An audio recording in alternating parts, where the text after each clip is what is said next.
बाजार में है, जिनके निचले स्तरों के आसपास कारोबार बचा है। आखिरी 1.5 घंटा कुछ रिकवरी होगी या फिर 10,600 को निभाने में भी आएगी मुश्किल? लेंगे इस सवाल का जवाब। फाइनल ट्रेड में आप सबका स्वागत है। नमस्कार, मैं हूं अनिल सिंघी। नमस्कार, मैं हूं दीपाली राणा। और जो सुबह सलाह आपको मिली थी, खरीदना बिल्कुल नहीं है, बल्कि उछाल आए तो बेचना ही है, वो स्ट्रैटेजी हुई है सही साबित, क्योंकि इंट्राडे में निफ्टी 10,600 के नीचे बस उछाल आई नहीं। जहां खुले वहीं से फिसल रहे हैं। एक दो बार चांस लिया बाजार ने, थोड़ा ऊपर आने, हरे निशान में आने की कोशिश की, लेकिन तुरंत ही वहां से फिसल गया। लेकिन इस बीच आगे बढ़े उससे पहले फटाफट आपको ओबीसी के नतीजे बता दें। ओरिएंटल बैंक ऑफ कॉमर्स, जहां पर ग्रॉस एनपीए में थोड़ी कमी आई है, 17.25% से घटकर 16% के आसपास रहे। नेट एनपीए अच्छे नजर आ रहे हैं, 10% से कम होकर 7% के आसपास आते हुए दिख रहे हैं। तो एसेट क्वालिटी में थोड़ा और घाटे से मुनाफे में भी बैंक आया है, तो ये एक अच्छा संकेत है। तो कम से कम ये मेरे ख्याल से बैंक ऑफ महाराष्ट्र के बाद दूसरा बैंक है जो अच्छा प्रदर्शन करता हुआ दिख रहा है। एसेट क्वालिटी में सुधार है, घाटे से मुनाफे में आता हुआ ओबीसी 93 के आसपास है। ओके, कुणाल जी मेरे ख्याल से हमारे साथ तैयार हैं। कुणाल जी आगे बढ़ें उससे पहले फटाफट से आप ओबीसी के लेवल्स बता दें और उसके बाद हम आगे बढ़ेंगे। ओबीसी के रिजल्ट्स आ चुके हैं, 94 के आसपास ट्रेड कर रहा है। क्या है रेंज इसकी? लगता है उन तक आवाज़ नहीं पहुंची। राजेश, ओबीसी के जरा देखिए एक बार आप किस तरह के चार्ट्स दिख रहे हैं और क्या लेवल्स अहम हैं? देखिए अनिल जी, स्टॉक में 96 एक इम्पॉर्टेंट लेवल है हायर साइड में। जब तक ये स्टॉक उसके ऊपर क्रॉस नहीं करता है, मुझे लगता है थोड़ा सा हर्डल रहेगा। लोअर साइड पे जो इसका सपोर्ट है वो 91 पे है। सो 91 इंपॉर्टेंट रहेगा ये रिजल्ट के बाद। अगर 91 को होल्ड कर लेता है तो मुझे लगता है 96 तक का और एक्सटेंड। एचडीएफसी आ गया, जल्दी से बताइए। 2110 करोड़ का मुनाफा आया है, 2100 करोड़ का अनुमान लगाया जा रहा था। तो जो पहला फिगर आया है वो तो अनुमान के मुताबिक रहा है मुनाफे का। इंपॉर्टेंट रहेगा एसेट क्वालिटी, क्योंकि इस बार आशंका थी कि जो एसेट क्वालिटी है वो थोड़ी सी खराब रह सकती है, पर थोड़े से दबाव में आ सकती है। तो मुनाफे का आंकड़ा तो जरूर अनुमान के मुताबिक रहा है, लेकिन और डिटेल्स आए उससे पहले फटाफट से लेवल्स जान लेते हैं। 1% नीचे, क्योंकि स्टॉक अभी कारोबार कर रहा है 1931 के आसपास। राजेश जी बताइए जरा। 1906 इसका इंपॉर्टेंट लेवल रहेगा। अभी रिजल्ट के बाद जैसा आप बता रहे थोड़ा सा कमजोर है, तो मुझे लगता है 1906 इसका इंपॉर्टेंट सपोर्ट रहेगा। अगर वो बचा पाता है तो ही यहाँ से कोई पुल बैक बनेगा, अदरवाइज थोड़ा और एक्सटेंड हो सकता है। सेलिंग प्रेशर जो कि इसको 1880 तक ले जा सकता है, वो इसका फाइनल सपोर्ट रहेगा। क्योंकि अगर हम देखें तो 200 डे मूविंग एवरेज और 100 डे मूविंग एवरेज भी वहीं है। सो मुझे लगता है कि अगर 1906 नहीं बचता है तो फिर 1880 तक ये नीचे में स्लाइड हो सकता है। हायर साइड की बात करें तो 1950 इसका इमीडिएट रेजिस्टेंस रहेगा।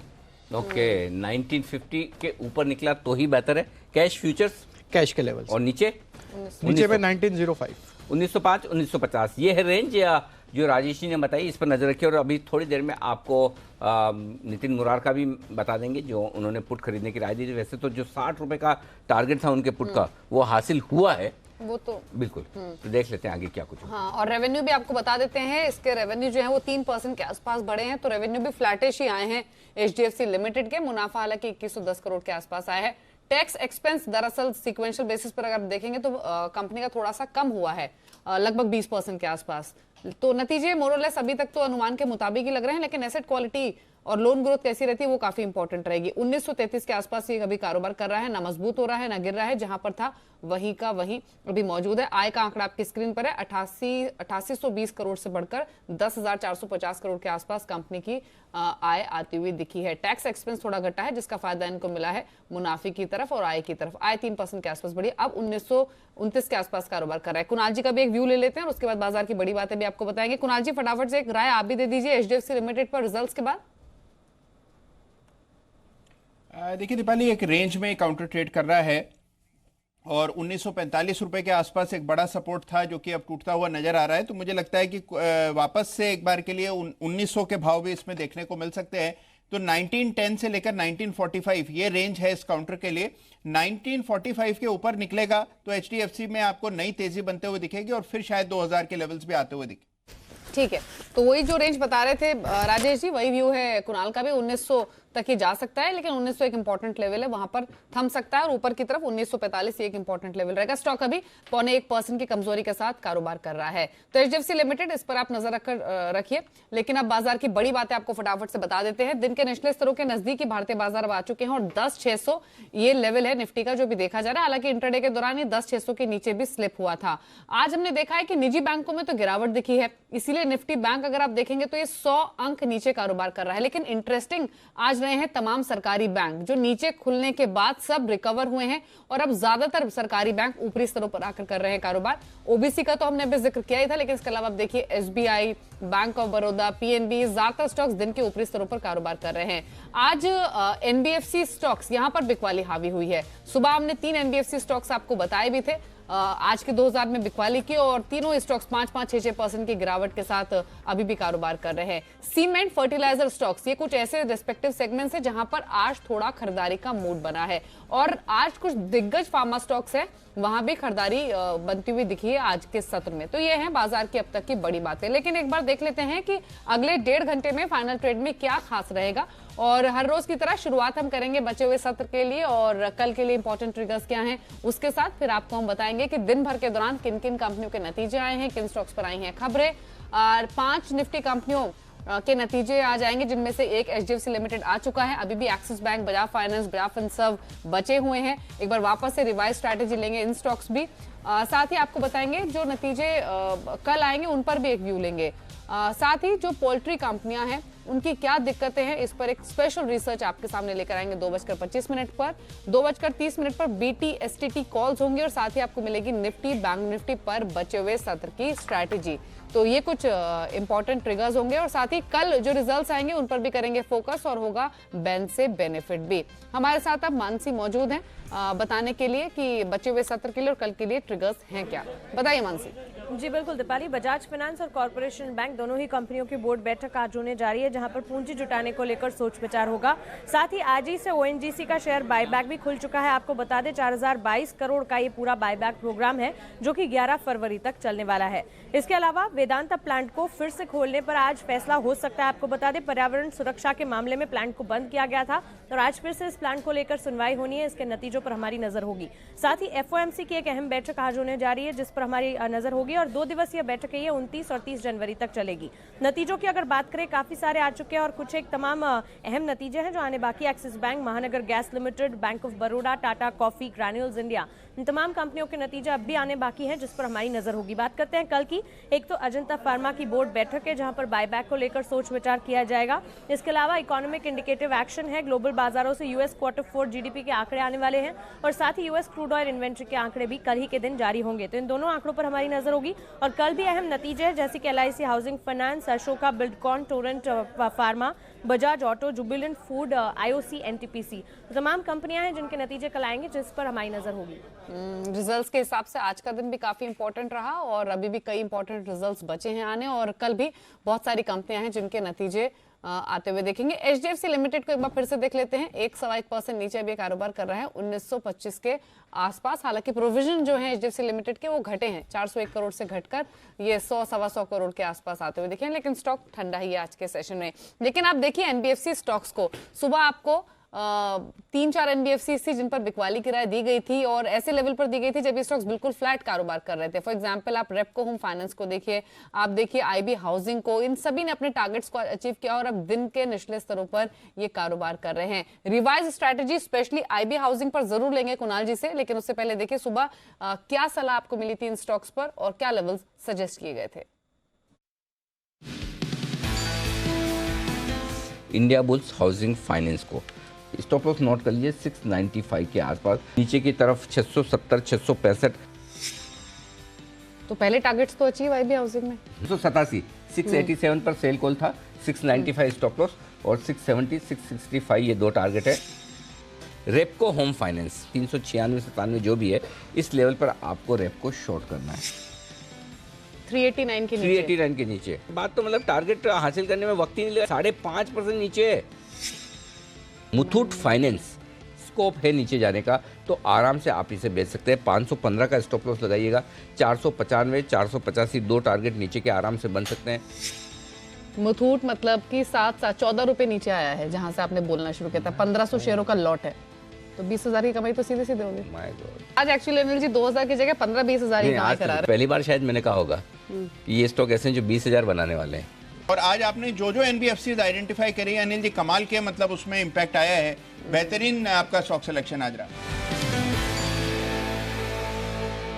तो ये तमाम स्टॉक्स अभी भी डे लो पर ही ट्रेड कर रहे हैं। आईबी हाउसिंग पर स्पेशली कुणाल का व्यू लेंगे, लेकिन उससे पहले फटाफट से कुणाल जी कंसाई नेरोलैक के चार्ट्स एक बार देख लीजिए। रिजल्ट्स क्योंकि आए हैं और रिजल्ट्स अनुमान से रहे हैं खराब। 125 करोड़ से घटकर जो मुनाफा है कंपनी का वो 113 करोड़ आया है। अनुमान था 120 करोड़ के आसपास का, और आय भी कंपनी की 1145 करोड़ से बढ़कर 1135 करोड़ के आसपास आई है। लेकिन मुनाफे का जो आंकड़ा है स्पेशली वो अनुमान से कम है। अब चार्ट्स एक बार देखिए और अपनी राय दीजिए कंसाई नेरोलैक पर। देखिए चार्ट भी कमजोर हुआ है दीपाली। एक यहाँ पर पैटर्न विकसित हुआ है जिसको हेड एंड शोल्डर पैटर्न कहते हैं, और ब्रेकडाउन 440 रुपए के नीचे हुआ है। मुझे लगता है कि अगर आज ये 440 के नीचे बंद होता है तो न केवल इंट्राडे के लिहाज से बल्कि पोजिशनल बेसिस पर भी मुझे लगता है एक बार 415 के लेवल्स आ सकते हैं। तो स्ट्रक्चर खराब है, खरीदारी की तो बिल्कुल भी राय नहीं है।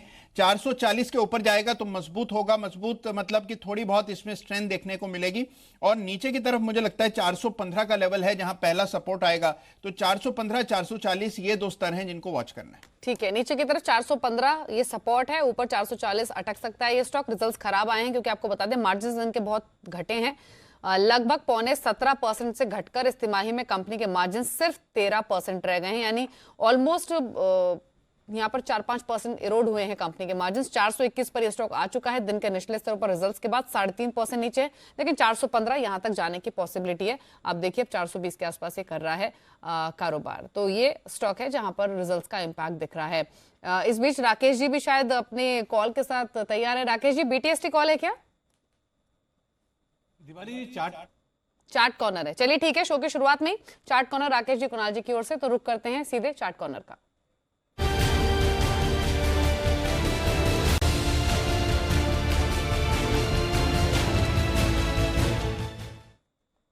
बताइए दीपाली जी, बिकवाली की राय है आयशर मोटर पर। यहां पर अगर देखें तो आयशर मोटर ने बड़े चार्ट पर एक बड़ा ब्रेकडाउन दिया है और एक मल्टी ईयर ट्रेंड लाइन 19,500 19,600 पर एक मल्टी ईयर ट्रेंड लाइन थी, मल्टी ईयर सपोर्ट था। और ये सपोर्ट वो लेवल्स हैं जहां से सन 2016 में एक रिबाउंड देखने को मिला था और एक बड़ी ट्रेंड लाइन स्टॉक ने तोड़ी है। दिग्गज ऑटो स्टॉक्स काफी नीचे ट्रेड कर रहे हैं। उनके कंपैरिजन में आयशर मोटर टेक्निकली काफी ऊपर के स्तरों पर है। टेक्निकली ये स्टॉक एक बड़ी गिरावट की तरफ जा रहा है और यहां पर 16,500 के लेवल्स मुमकिन लगते हैं आयशर मोटर के अंदर। तो सबसे पहले तो एक वर्ड ऑफ कॉशन है, और जो लोग ट्रेडिंग समझते हैं और जानते हैं उनके लिए आयशर मोटर में बिकवाली की राय है। ओवर टू कुणाल जी।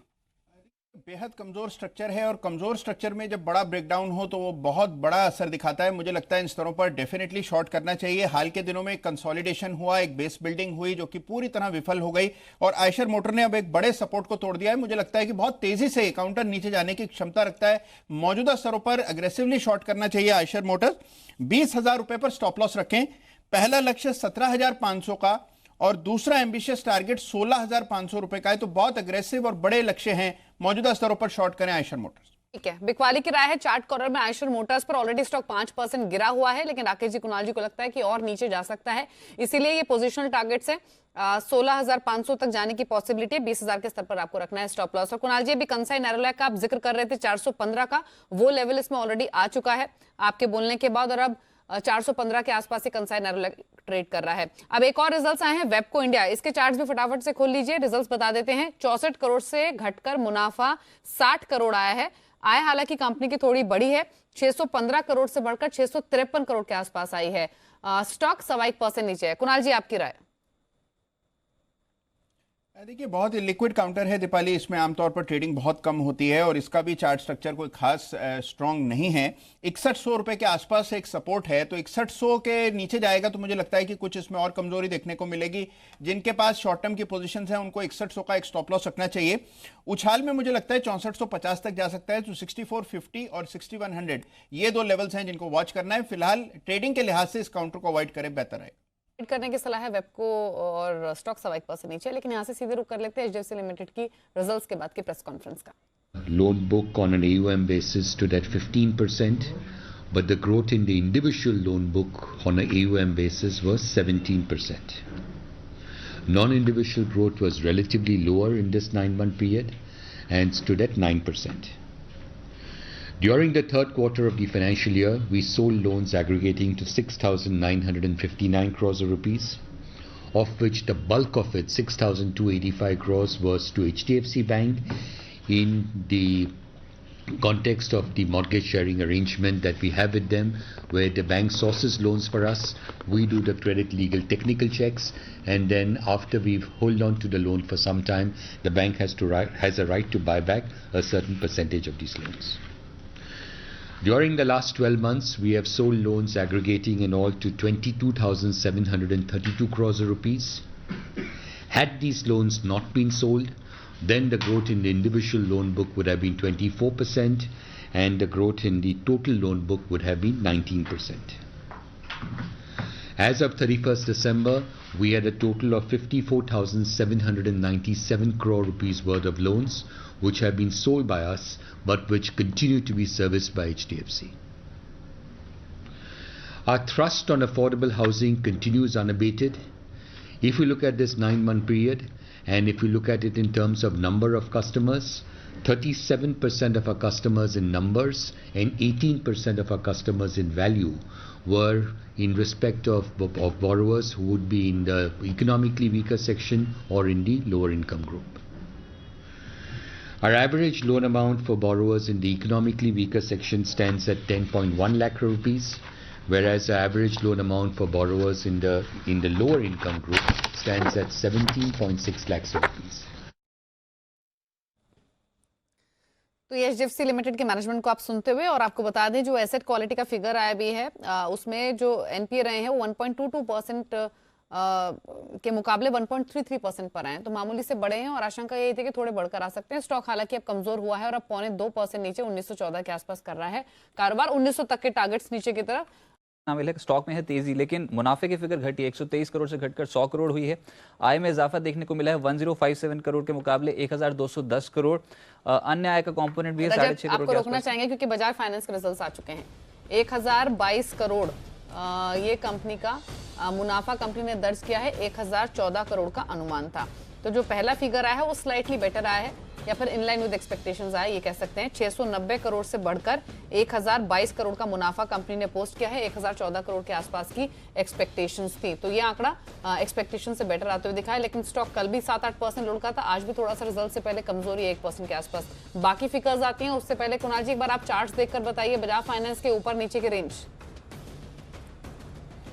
देखिए एक सपोर्ट और एक बेस बनता हुआ नजर आ रहा है दीपाली। 2400 के आसपास, 2412 के आसपास ये बेस तैयार हुआ है फ्यूचर्स में, और मुझे लगता है कि जैसे ही 2520 के ऊपर ये काउंटर निकलेगा इसमें आपको एक तेजी बनती हुई नजर आएगी। तो दो लेवल देखने हैं आपको, 2415 नीचे की ओर और 2520 ऊपर की ओर। 2520 के ऊपर निकला तो फिर यहां पर 2625 तक के लेवल्स आपको देखने को मिलेंगे। मेरी राय में जिनके पास पोजीशन है तुरंत एक स्टॉप लॉस 2415 पर रखें और लॉन्ग पोजीशंस को होल्ड करें। 2520 पहला टारगेट और 2625 दूसरा टारगेट होगा। ठीक है, और इनफैक्ट आपको बता दें कि जो एयूएम ग्रोथ रही है इस तिमाही में वो 40% से ज्यादा रही है। हरे निशान में ऑलरेडी स्टॉक आ चुका है इन रिजल्ट्स के आने के बाद, क्योंकि नंबर्स जो हैं वो अनुमान से बेहतर दिख रहे हैं। फिलहाल आय 1022 करोड़ के आसपास आई है, अनुमान से थोड़ी ज्यादा। एयूएम यानी एसेट अंडर मैनेजमेंट ग्रोथ जो है वहां पर 41% की ग्रोथ कंपनी ने पोस्ट की है, और स्टॉक में इसके आने के बाद निचले स्तरों से दिखी है रिकवरी, और अब ये बिल्कुल फ्लैट हो गया है। कहां शुरुआत में 1-1.5% की कमजोरी इसमें दिख रही थी, अब इनफैक्ट लगभग आधा % ऊपर आ चुका है, 2472। कुणाल जी 2520 पार करें तभी नहीं खरीदारी करें, उससे पहले नहीं?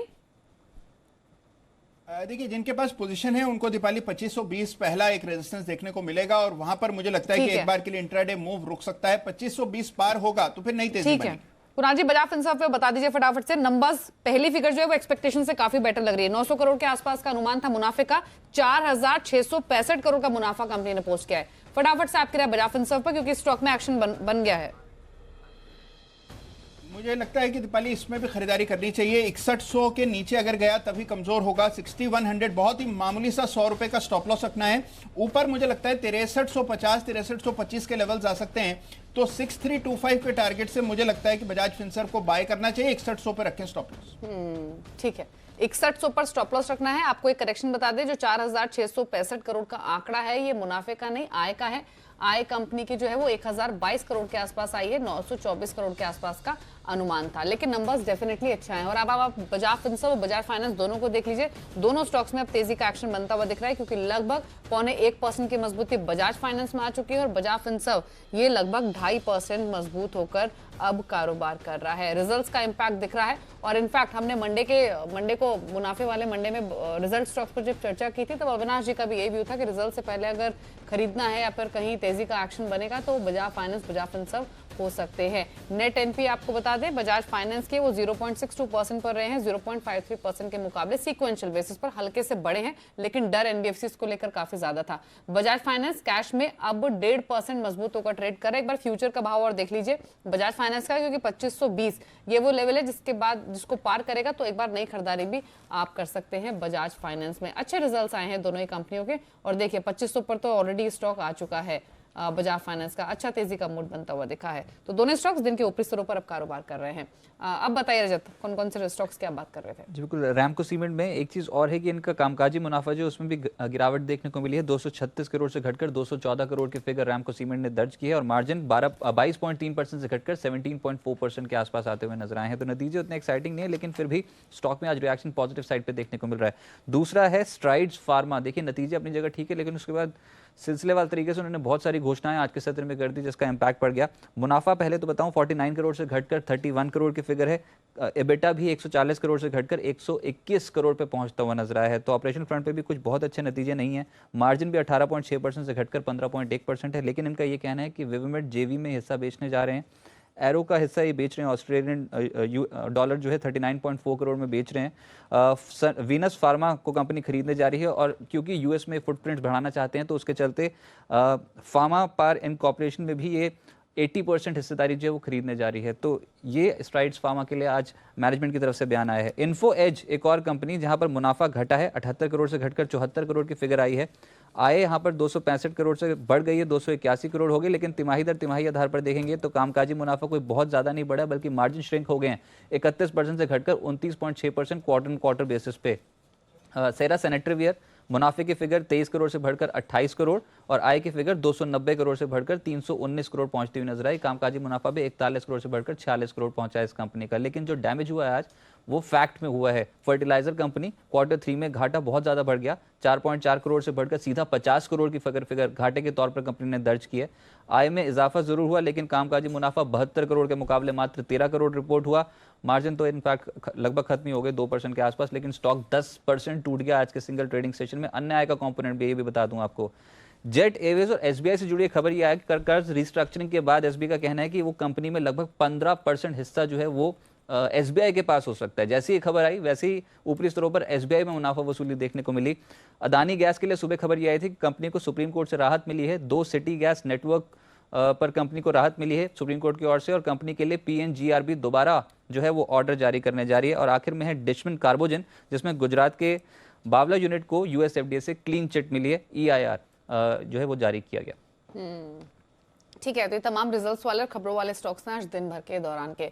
अब जो जितनी भी बड़ी कंपनियों का रिजल्ट्स आने उसमें 2 ही कंपनियां बची हैं, एक तो एक्सिस बैंक और दूसरा एचसीएल टेक। फटाफट से एक बार इन दोनों ही स्टॉक्स पर रिवाइज स्ट्रेटेजी की बात कर लेते हैं, लेकिन पहले जान लेते हैं कि एक्सिस बैंक के रिजल्ट्स आ कैसे रहे। देवांशी बताइए कैसे नंबर्स एक्सपेक्टेड हैं? बिल्कुल, ये तिमाही एक्सिस बैंक के लिए थोड़ी सी बेहतर आती हुई दिख सकती है। यहाँ पे स्लिपेजेस और एसेट क्वालिटी पर बाजार सबसे ज़्यादा फोकस कर रहा है। मैं आपको सबसे पहले एसेट क्वालिटी बता दूँ, पिछले तिमाही में यहाँ पे 5.96% पर GNPS थे, जो इस बार घटकर 5.89 या 5.9% रहने की यहाँ पे उम्मीद बनाई जा रही है। नेट NPS 2.54% से घटकर 2.45 से लेकर 2.5% रहने की उम्मीद यहाँ पे बनाई जा रही है। और स्लिपेजेस जिस तरह से हम बात कर रहे हैं, यहाँ पे स्लिपेजेस लगभग 5000 करोड़ के लेवल्स के आसपास रहने की उम्मीद। और जितने भी स्लिपेजेस हैं ये फ्रेश स्लिपेजेस नहीं होंगे। जो उनकी वॉच लिस्ट है लगभग 16,500 करोड़, उसी में से अगर आते हैं तो ये काफ़ी पॉजिटिव हो सकता है। वॉच लिस्ट यहाँ पे काफ़ी घट सकती है। लोन ग्रोथ लगभग 10 से 12% रह सकती है और 12% से ऊपर रहती है तो एक्सिस बैंक के लिए काफ़ी पॉजिटिव है। इसके अलावा अगर नंबर्स की बात करें, नेट इंटरेस्ट इनकम लगभग 14% बढ़ने की उम्मीद है और रिकवरीज यहाँ पे जिस तरह से हो रही है NCLT अकाउंट से, उससे यहाँ पे मुनाफा काफ़ी बढ़ सकता है। प्रोविजन के नंबर्स अभी भी ऊंचाई पर होंगे पर पिछले तिमाही के मुकाबले थोड़े से कम आते हुए दिख सकते हैं। तो जो मुनाफा है वो 1214 करोड़ लेवल्स के आसपास आने की उम्मीद है। इन ऑल एक्सिस बैंक के नतीजे काफ़ी अच्छे होंगे। एसेट क्वालिटी और स्लिपेजेस और वॉच लिस्ट पे सबसे ज़्यादा फोकस होगा। राजेश जी एक बार रेंज बता दीजिए एक्सिस बैंक की। हालांकि इसने बाजार की कमजोरी में पार्टिसिपेट बिल्कुल नहीं किया है, इसीलिए थोड़ा सा अलर्ट रहना पड़ेगा तेजी वाले ट्रेडर्स को भी स्पेशली। तो आप रेंज बताइए ऊपर नीचे की। दीपाली जी एक्सिस बैंक में मैं रेंज नहीं बता पाऊंगा, actually parent company so compliance. अच्छा ठीक है, माफ कीजिए। राकेश जी आप अपनी राय दीजिए एक्सिस बैंक पर। देखिए दीपाली जी, नतीजों से पहले स्टॉक एक क्रिटिकल सपोर्ट 650 इसका एक मेजर सपोर्ट है दीपाली जी। टेक्निकल रुझान पॉजिटिव है, जिन्होंने ले रखा है 650 के स्टॉप लॉस के साथ होल्ड करना चाहिए दीपाली जी। यहाँ पर मंदी तभी आएगी जब 650 के नीचे निकल के सस्टेन करता है, एल्स व्यू पॉजिटिव है। 650 स्टॉप लॉस है, स्टॉक नए हाइस पे खड़ा हुआ है, और अगर ऊपर में स्टॉक 670 के ऊपर निकलता है तो अब एक बड़ा अप मूव टुवर्ड 680 685 देखने को मिल सकता है। एक बार बजाज फाइनेंस को आप दोबारा देखिए, स्टॉक अब 3.25% लुढ़क चुका है। रिजल्ट्स के आने के बाद ये 1.5-2% चढ़ा, क्योंकि एएम ग्रोथ इनकी 41% के आसपास रही। ग्रॉस और नेट एनपीएन के थोड़े थोड़े बढ़े जरूर हैं, लेकिन नंबर्स उतने खराब आए नहीं जैसे कि स्टॉक रिएक्ट कर रहा है। या तो बहुत अच्छे नंबर्स देखने की आदत होगी बजाज फाइनेंस से, क्योंकि स्टॉक अब 2415 का स्टॉप लॉस कुणाल जी ने बताया था, 2520 का ऊपर एक रेजिस्टेंस बताया था, और देखिए आप 2520 तक इसने पहुंचने की कोशिश जरूर की। 2500 तक ये स्टॉक गया, अब वापस वहीं से घूमा है। कुणाल जी अब इस पर जरा रिवाइज्ड आउटलुक दीजिए अपना बजाज फाइनेंस पर। देखिए बिल्कुल आपने सही फरमाया। अब दीपाली की देखिए 2500 के बिल्कुल करीब आने के बाद ये काउंटर वहीं से फिसल गया नीचे, और मुझे लगता है कि देखिए 2410-15 का जो रीजन है ये इसके लिए एक बड़ा सपोर्ट है। मौजूदा भाव फ्यूचर्स में देखें तो 2390 रुपए का है, यानी कि उस मेजर लेवल के अब ये नीचे ट्रेड कर रहा है। मुझे लगता है कि कुछ कमजोरी और देखने को मिलेगी, और हो सकता है कि एक बार के लिए आपको 2350 के लेवल्स भी यहां देखने को मिल जाएं। तो जिनके पास भी लॉन्ग पोजीशन इंट्राडे या शॉर्ट टर्म के हिसाब से लिया है, मुझे लगता है एक बार के लिए निकलना चाहिए, और नीचे के लेवल्स पर दोबारा इसमें जब स्थिरता लौटेगी तो वहां खरीदारी के बारे में सोचें। इन स्तरों पर एक बार एग्जिट की राय। ठीक है, एग्जिट की राय है। स्टॉक यहाँ से थोड़ा और नीचे लुढ़क सकता है, 2350 तक जा सकता है। ऑलरेडी 3% नीचे आ चुका है। वही हाल बजाज फिनसर्व का भी, रिजल्ट्स के आने के बाद एक्सपर्ट जरूर आया, 2.5-3% चला ये स्टॉक, लेकिन अब बिल्कुल फ्लैट हो गया है। 6065 के आसपास ये कारोबार कर रहा है बजाज फिनसर्व का। 6100 के नजदीक अब ये ट्रेड कर रहा है, 0.1% के आसपास की मजबूती है। देखिए चलिए स्टॉक और देख लेते हैं। आज जहां पर खबरें आई हैं, एक बार स्ट्राइड शासन को देखते हैं। इसके नतीजे आए हैं, नतीजे खराब रहे हैं। मुनाफा इनका घट गया है 50 करोड़ से घटकर 30 करोड़ के आसपास, और मार्जिन भी इनके घटे हैं 18.5% से घटकर 15%। और मैनेजमेंट भी खुद ये कह रहा है कि एपीआई प्राइसेस जो है चाइना में वो काफी बढ़ रहे हैं, जिससे कॉम्पिटिशन इनको काफी टफ मिल रहा है। और स्टॉक अब 493 के आसपास आ चुका है। राजेश जी अब बताइए, रिजल्ट्स आ चुके हैं, स्टॉक कमजोर भी हो गया है, अब क्या व्यू है इन लेवल्स पर? जी देखिए हायर साइड से इसमें एक बड़ी बिकवाली देखने को मिली, और मुझे लगता है अब स्टॉक 490 जो कि इसका इंपॉर्टेंट सपोर्ट लेवल है आज के इंट्राडे के लिए और नियर टर्म चार्ट पे, मुझे लगता है अब ये 490 के नीचे जाएगा तो और इसमें सेलिंग प्रेशर एक्सटेंड हो सकता है, जो कि इसको 465-460 तक ले जा सकता है। सो अभी करंट लेवल पे थोड़ा सा वेट करना चाहिए। 493 के आसपास कैश मार्केट में ट्रेड कर रहा है। अगर 3-4 रुपए और गिरता है 490 के नीचे, जैसे ये फिसलता है तो इसको शॉर्ट जरूर करना चाहिए। मुझे लगता है 465 तक के टारगेट लोअर साइड में देखने को मिल सकता है। किस लेवल पर शॉर्ट करना है? 490 के नीचे अभी नहीं करना है। हाँ, 4-5 रुपए और कैश में अगर 490 के नीचे जाए या फ्यूचर्स में? हाँ, कैश में 490 के नीचे फिसलता है। Almost cash future almost same ही है। अच्छा, तो 490 अगर फ्यूचर में भी तोड़ता है तो शॉर्ट किया जा सकता है। तो बेचना है, उस स्थिति में 465 के टारगेट होंगे। और स्टॉप लॉस? स्टॉप लॉस यहाँ से मुझे लगता है 500 का स्टॉप लॉस रखना चाहिए। ठीक है, तो ये स्ट्रैटेजी है स्ट्राइड्स फार्मा पर। एचसीएल टेक को एक बार देखते हैं और रिजल्ट्स पूछ लेते हैं सुमित से कैसे आ रहे हैं, फिर एक बार स्ट्रैटेजी पर भी बात कर लेंगे। स्टॉक थोड़ा सा ठंडा ही है, 972 के आसपास कर रहा है कारोबार। सुमित बताइए क्या एक्सपेक्टेशंस है एचसीएल टेक से? शुक्रिया दीपाली। देखिए एचसीएल टेक के केस में जो रेवेन्यू है, रुपी रेवेन्यू स्पेशली 4% के आसपास बढ़ने का अनुमान लगाया जा रहा है। कांस्टेंट करेंसी ग्रोथ कंपनी इस तिमाही में 4.5% के आसपास रखेगी, और जो क्रॉस करेंसी हेडविंड है वो भी 60 बेसिस पॉइंट से 65 बेसिस पॉइंट के आसपास का इम्पैक्ट कर सकती है। यानी कि जो डॉलर रेवेन्यू है वो रफली 3.9% के आसपास कहीं बढ़ने का अनुमान लगाया जा रहा है इस तिमाही में। 2-3 चीज़ें क्रूशियल हैं एचसीएल टेक के केस में। एक एट्रिशन रेट जो कि लगातार पिछले 5 तिमाही से बढ़ रहा है, तो शायद इस तिमाही के अंदर भी वो बढ़ता हुआ है। दूसरी चीज़ एचसीएल टेक के केस में जिनका फॉरेक्स गेन था पिछले क्वार्टर में, वो इस बार शायद फॉरेक्स लॉस में कन्वर्ट होता हुआ दिखाई पड़े। अदर इनकम भी स्टीपली गिरेगी, जिसकी वजह से भी इनके मुनाफे में उतनी ग्रोथ नहीं, इनफैक्ट मुनाफे में तो डी ग्रोथ है। 9% के आसपास की गिरावट मुनाफे में आने का अनुमान लगाया जा रहा है, जबकि 4-4.5% के आसपास रेवेन्यू बढ़ेगा, और जो इनके एबिट है वो भी करीब 4-4.25% के आसपास ग्रो करेंगे। तो इनके ऑपरेशनल फ्रंट पर तो नंबर्स ठीक ठाक हैं, लेकिन अदर इनकम गिरने की वजह से और फॉरेक्स गेन की वजह, फॉरेक्स लॉस आने की उम्मीद में इनका मुनाफे में एक डेंट या फिर गिरावट आते हुए दिखाई पड़ सकती है। ठीक है, एचसीएल टेक अभी ट्रेड कर रहा है थोड़ी सी कमजोरी के साथ ही। एक राय ले लेते हैं, 972 के आसपास है। एक बार लेवल्स राजेश जी बता दीजिए एचसीएल टेक के लिए। देखिए दीपाली जी, अगर एचसीएल टेक का स्ट्रक्चर देखें तो पिछले कुछ वीक से अगर स्टॉक को देखें तो 940 के आसपास इसने बेस बनाया और स्टॉक में एक कंसोलिडेशन देखने को मिला है जो कि 980 के आसपास इसको एक रेजिस्टेंस बना हुआ है। सो 940 से 980 की रेंज में पिछले 5-6 वीक से इसने कंसोलिडेट किया है। अभी रिजल्ट है जिस तरीके से, मुझे लगता है अगर 980 क्रॉस कर लेता है रिजल्ट के बाद, अगर कुछ भी पॉजिटिविटी आती है रिजल्ट में और 980 क्रॉस करता है तो फिर मुझे लगता है 1000 से 1020 तक के टारगेट देखने को मिल सकते। लोअर साइड पे 940 इंपॉर्टेंट सपोर्ट रहेगा रिजल्ट के चलते। सो अगर ये 940 को बचा पाता है तो मुझे लगता है कि और कंसोलिडेशन रहेगा। 940 से 980 अभी रिजल्ट के पहले की रेंज है। 980 के बाद मुझे लगता है बाय करना चाहिए 1000 और 1020 के टारगेट के लिए। अगर इसमें चाहिए तो कोई ऑप्शन के जरिए भी ट्रेड किया जा सकता है। 980 का कॉल ऑप्शन लेके 1020 का कॉल ऑप्शन सेल किया जा सकता है। बुल कॉल स्प्रेड भी ट्रेड इनिशिएट किया सकता है। 19 रुपीज़ के आसपास 980 का कॉल ऑप्शन ट्रेड कर रहा है और 7 रुपये के आसपास 1020 का कॉल ऑप्शन है। तो 980 का कॉल ऑप्शन बाय करके 1020 का कॉल ऑप्शन बेच के बुल कॉल स्प्रेड भी किया जा सकता है। तो ऑप्शंस के जरिए भी ट्रेड ले सकते हैं रिजल्ट से पहले, और फ्यूचर्स पर भी राय दी है राजेश जी ने। एचसीएल टेक्नोलॉजीज पर 975 पर अभी स्टॉक ट्रेड कर रहा है, बिल्कुल शांत है। बैंक ऑफ बड़ौदा, इस पर भी एक व्यू लेते हैं। बैंक ऑफ बड़ौदा के रिजल्ट अभी आए नहीं है और आज हमने देखा है तमाम सरकारी बैंक नीचे खुलने के बाद काफी शानदार रिकवर हुए हैं और कमजोर बाजार में भी थोड़ी मजबूती दिखा रहे हैं। बैंक ऑफ बड़ौदा पर कुणाल जी आपकी राय? देखिए, सवेरे भी जब हम चर्चा कर रहे थे दीपाली, मैंने कहा था कि 110 रुपए के आसपास बैंक ऑफ बड़ौदा में बड़ा सपोर्ट है और आज आप देखिए उन्हीं लेवल से वापस इसमें पुल बैक बनता दिख रहा है। मुझे लगता है कि पुल बैक में हो सकता है 116 के लेवल्स भी आ जाएं। 116 के आसपास अब अगला रेजिस्टेंस है चार्ट पर। 112 12.5 का लेवल अभी फ्यूचर्स में चल रहा है, तो मुझे लगता है कि 116 के आसपास एक बार के लिए प्रॉफिट बांधना चाहिए। जिन्होंने निचले लेवल्स पर बाय किया है या जो पुराने अटके हुए हैं उनको भी 116 के आसपास एग्जिट के बारे में सोचना चाहिए। अगर आपने खरीदा हुआ है तो होल्ड कर लीजिए, 116 तक जाने की संभावना है और छोटे बेस की वजह से आपको बता दें मुनाफा इनका कई गुना बढ़कर आ सकता है। ये एक्सपेक्टेशंस है बैंक ऑफ बड़ौदा को लेकर। 113 के आसपास कर रहा है ट्रेड, अभी भी 2-3 रुपए के ऊपर की गुंजाइश है, लेकिन वो लेवल आए तो वहां पर मुनाफा आपको बुक कर लेना है। येस बैंक को अब देखते हैं। येस बैंक 5% लुढ़का हुआ है, 200 रुपए के नीचे आ चुका है। सुबह हम बातचीत कर भी रहे थे इस स्टॉक की कि आज इनकी बोर्ड मीट है जिसमें पूरा ट्रांजिशन प्रोसेस क्या रहेगा नए सीईओ का। राणा कपूर की 31 जनवरी लास्ट डेट है और कुछ एडिशनल डायरेक्टर्स ईडी की भी नियुक्ति पर फैसला लिया जाएगा। स्टॉक कमजोर हो रहा है। राकेश जी, आपका व्यू क्या है यस बैंक पर? ये एमडी और सीईओ की नियुक्ति के बावजूद भी इस स्टॉक में बहुत ज्यादा बाइंग इंटरेस्ट दिख नहीं रहा है, ये वापस 200 के नीचे आ गया। अब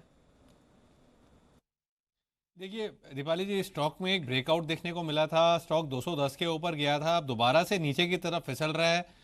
टेक्निकली दीपाली जी एक classical case of bull trap लगता है। अब ऊपर में 210 के अराउंड रेजिस्टेंस है और टेक्निकली ये स्टॉक नीचे में दीपाली जी 188 190 तक इस सीरीज में गिरने का पोटेंशियल रखता है। अच्छा, यहाँ से भी और नीचे जा सकता है स्टॉक। ऑलरेडी 5% नीचे आ भी चुका है और भी नीचे जाने की प्रोबेबिलिटी है यस बैंक में। कुछ और शेयर्स देखते हैं जहां पर आज के सेशन में हमने वीक मार्केट में भी थोड़ी रिकवरी बनती हुई दिखी है एक्सपायरी से पहले। उसमें से एक स्टॉक है अपोलो हॉस्पिटल्स का, इसको एक बार देख लेते हैं। स्टॉक हालांकि इस सीरीज में अगर आप देखेंगे तो सीरीज की शुरुआत से ही चला था, अच्छी तेजी का मूड बना भी था और वापस ये 1350 1360 के लेवल से इसने फिसलना शुरू किया था। अब ये बताइए राजेश जी, जो ये शॉर्ट कवरिंग वापस से दिख रही है, जो बढ़ा है, ये वापस 1300 1350 तक जाने की कोशिश कर सकता है?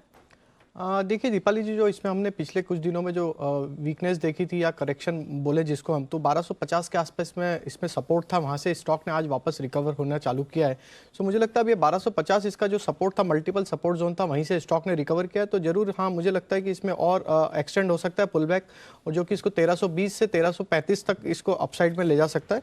सो करंट लेवल पे अगर किसी का पोजीशन होल्ड है या लिया हुआ है तो उसे यहाँ से अब स्टॉप लॉस मेरे हिसाब से 1270 का ट्रेल कर लेना चाहिए और 1300 से 1320 तक के टारगेट के लिए इसको मुझे लगता है कि होल्ड करके रखना चाहिए।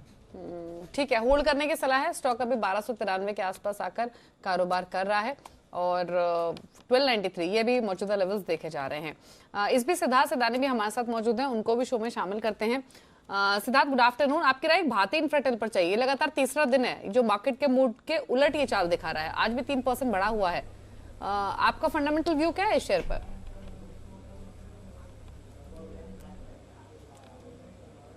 Good afternoon Deepali.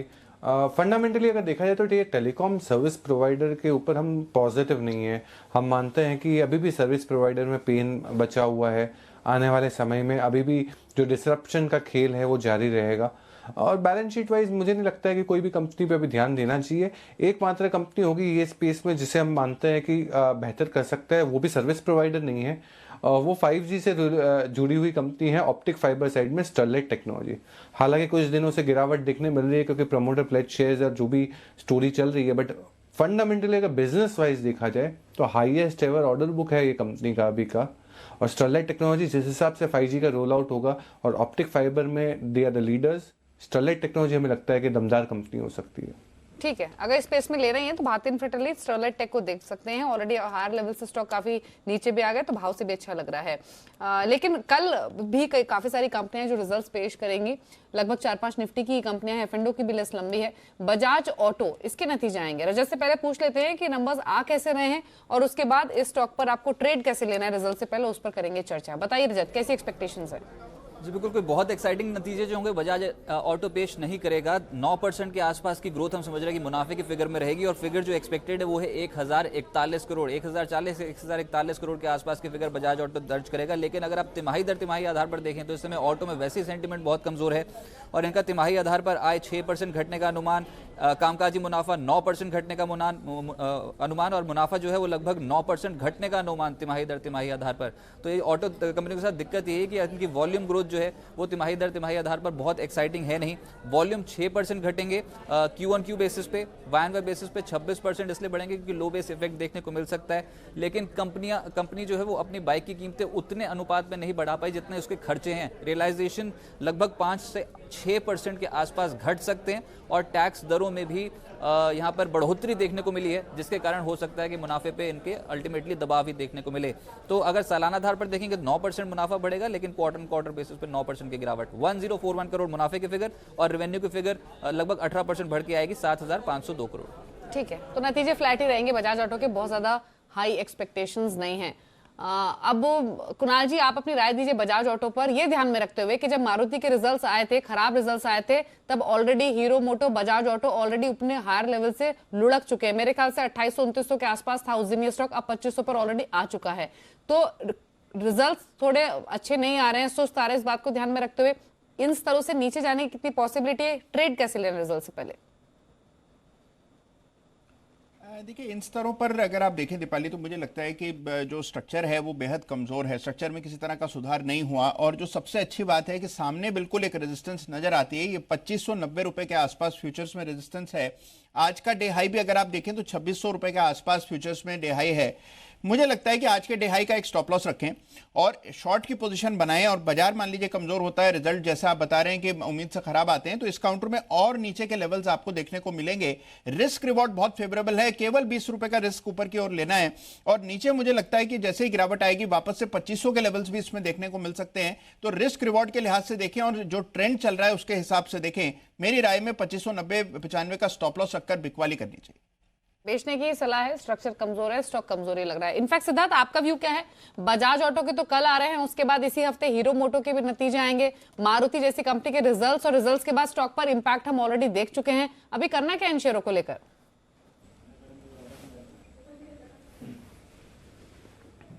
दीपाली, अभी दूर रहने की ज़रूरत है most of the auto companies, क्योंकि मारुति का जिस हिसाब से 5% ड्रॉप देखने मिला था मार्जिन्स में, हमें नहीं लगता है कि बजाज ऑटो और हीरो के भी सेल्स नंबर काफ़ी खास थे पिछले 3 महीनों में। तो उसका पूरा परिणाम ये क्वार्टरली रिजल्ट्स में ज़रूर देखने मिलेगा।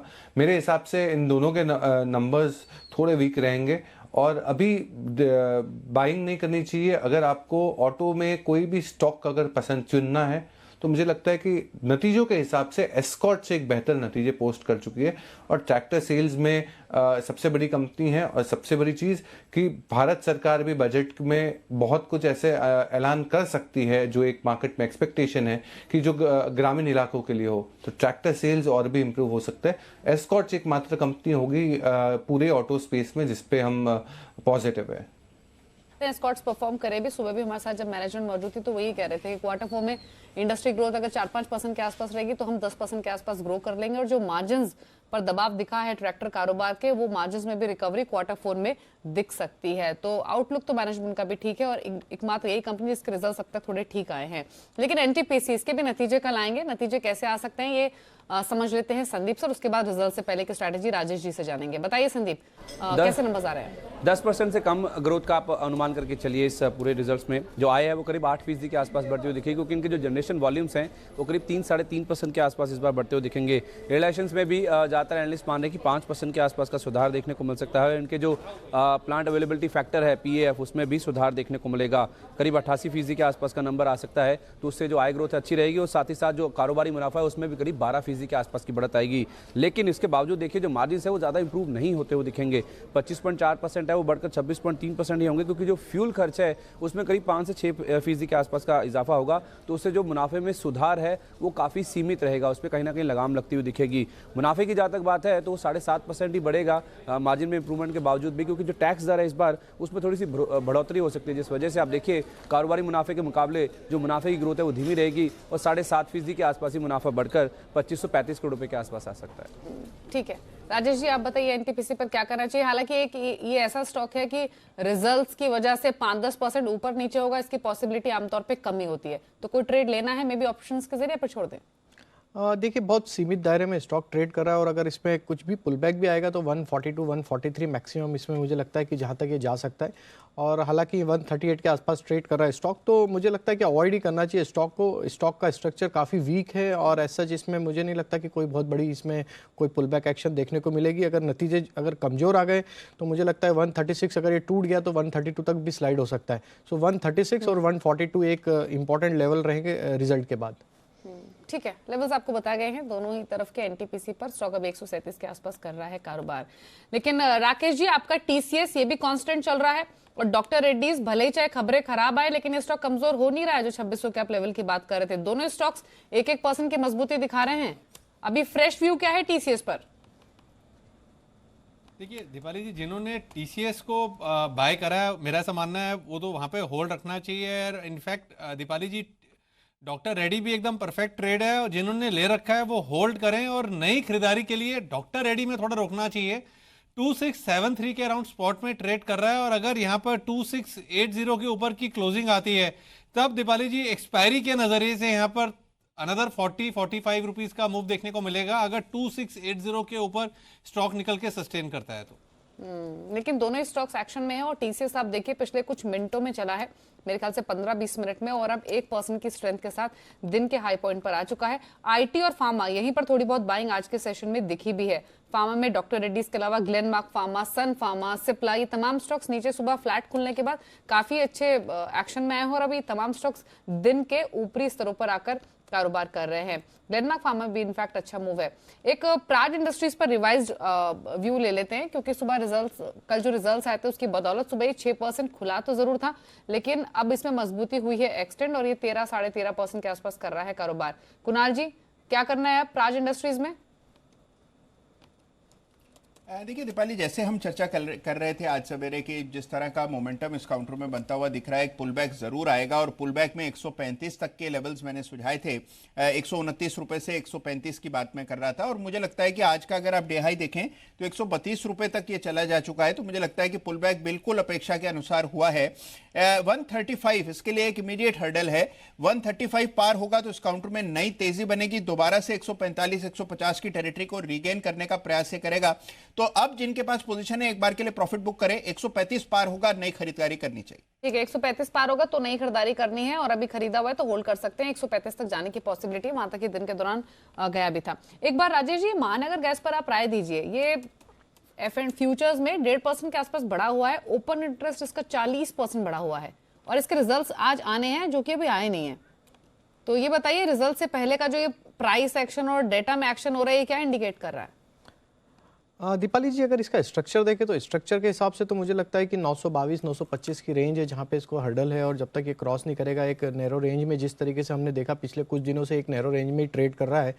हालांकि ये रोल ओवर एक्शन भी इसमें इमर्ज हो चुकी है और रिजल्ट के पहले मुझे लगता है कुछ पोजीशंस रोल ओवर हुई है जिसके कारण से हमें आज ओपन इंटरेस्ट में चेंजेस देखने को मिल रहे हैं। सो स्टॉक 925 क्रॉस करेगा तो जरूर इसमें एक नियर टर्म चार्ट पे ब्रेकआउट आएगा और वो फिर उसके बाद इसको 960 तक भी ले जा सकता है। जिस तरीके का कंसोलिडेशन हमने पिछले 10 से 15 ट्रेडिंग सेशन में देखा है वो ये दर्शाता है कि अगर 925 का ब्रेकआउट आता है तो 960 तक के टारगेट हायर साइड में देखने को मिलेंगे। लोअर साइड पे जो इसका सपोर्ट है वो 900 रुपये, बहुत इंपॉर्टेंट सपोर्ट लेवल है। अगर ये 900 तोड़ देता है तो फिर ये स्टॉक नीचे में कमजोरी दिखा सकता है और फिर ये 875 860 तक भी स्लाइड हो सकता है। ठीक है, तो स्ट्रैटेजी यहाँ पर क्लियर है। महानगर गैस पर रिजल्ट से पहले हालांकि स्टॉक करीब 1.5-2% की मजबूती साथ कर रहा है कारोबार। कल आईसीआईसीआई बैंक के भी रिजल्ट्स आ रहे हैं और स्टॉक पर राय लें उससे पहले समझ लेते हैं कि नंबर्स को लेकर क्या एक्सपेक्टेशंस हैं। देवांशी हमारे साथ मौजूद हैं पूरी रिसर्च के साथ। बताइए देवांशी। बिल्कुल, तो यहाँ पे जिस तरह से हम देख रहे हैं जितनी भी बैंक्स है यहाँ पे मेनली एसेट क्वालिटी पर बहुत ज़्यादा फोकस किया जा रहा है, क्योंकि जो स्लिपेजेस हैं अब माना जा रहा है कि इस तिमाही में स्लिपेजेस थोड़े से कम आते हुए दिख सकते हैं। अब मैं आपको बता दूं कि जो वॉच लिस्ट यहाँ पे आईसीआईसीआई बैंक की थी वो काफ़ी घट चुकी है। 3200 करोड़ के लेवल्स के आसपास दूसरी तिमाही में यहाँ पे वॉच लिस्ट थी। अब उसमें से भी जो यहाँ पे स्लिपेजेस आने हैं वो लगभग माना जा रहा है कि 700 से 800 करोड़ के जो स्लिपेजेस हैं वो वॉच लिस्ट में से आए जा सकते हैं। इसके अलावा जो फ्रेश स्लिपेजेस हैं उस पर फोकस किया जाएगा। और इसके अलावा अगर हम ग्रॉस एनपीएस की बात करें तो अनुमान है 8.7% आने का और जो नेट एनपीएस है वो 3.5% आ सकते हैं, जो पिछली तिमाही में 3.7% के लेवल्स के पास थे। नेट इंटरेस्ट इनकम की अगर हम बात करें तो लगभग 20% बढ़ने की उम्मीद है और जो ट्रेजरी इनकम है वो थोड़े से बढ़ सकते हैं, उससे मुनाफे पे थोड़ा सा सहारा मिलेगा। मुनाफा लगभग 12% बढ़कर 1850 के लेवल्स के आसपास आने की उम्मीद है। और अगर मार्जिन की बात करें तो अनुमान लगाया जा रहा है कि जो कॉस्ट ऑफ बोरोइंग्स है वो थोड़ी सी बड़ी है और वहीं पे जो मार्जिन से थोड़े से दबाव में रहने की आशंका है। लगभग 4 से 5 बेसिस पॉइंट का दबाव हमें नेट इंटरेस्ट मार्जिन में देखने को मिल सकता है। इसके अलावा रिकवरीज पर फोकस होगा जिससे मुनाफे को थोड़ा सा सहारा मिल सकता है, पर जो फोकस है वो यही होगा कि फ्रेश स्लिपेजेस कितने आते हैं और एसेट क्वालिटी कितनी सुधरती है इस क्वार्टर में। तो ये है आईसीआईसीआई बैंक पर अनुमान और आईसीआईसीआई बैंक नतीजों के पहले खरीदना है या बेचना है। और वैसे तो आमतौर पर ज़्यादातर एक्सपर्ट्स हमारे बुलिश ही रहे, पिछले 1-2 दिनों का थोड़ा सा ट्रेड कमजोरी वाला जरूर आईसीआईसीआई बैंक का रहा है। सिद्धार्थ जी, आपका क्या अनुमान है और क्या नतीजों से पहले खरीदा जाए या इंतजार कर लें नतीजों का?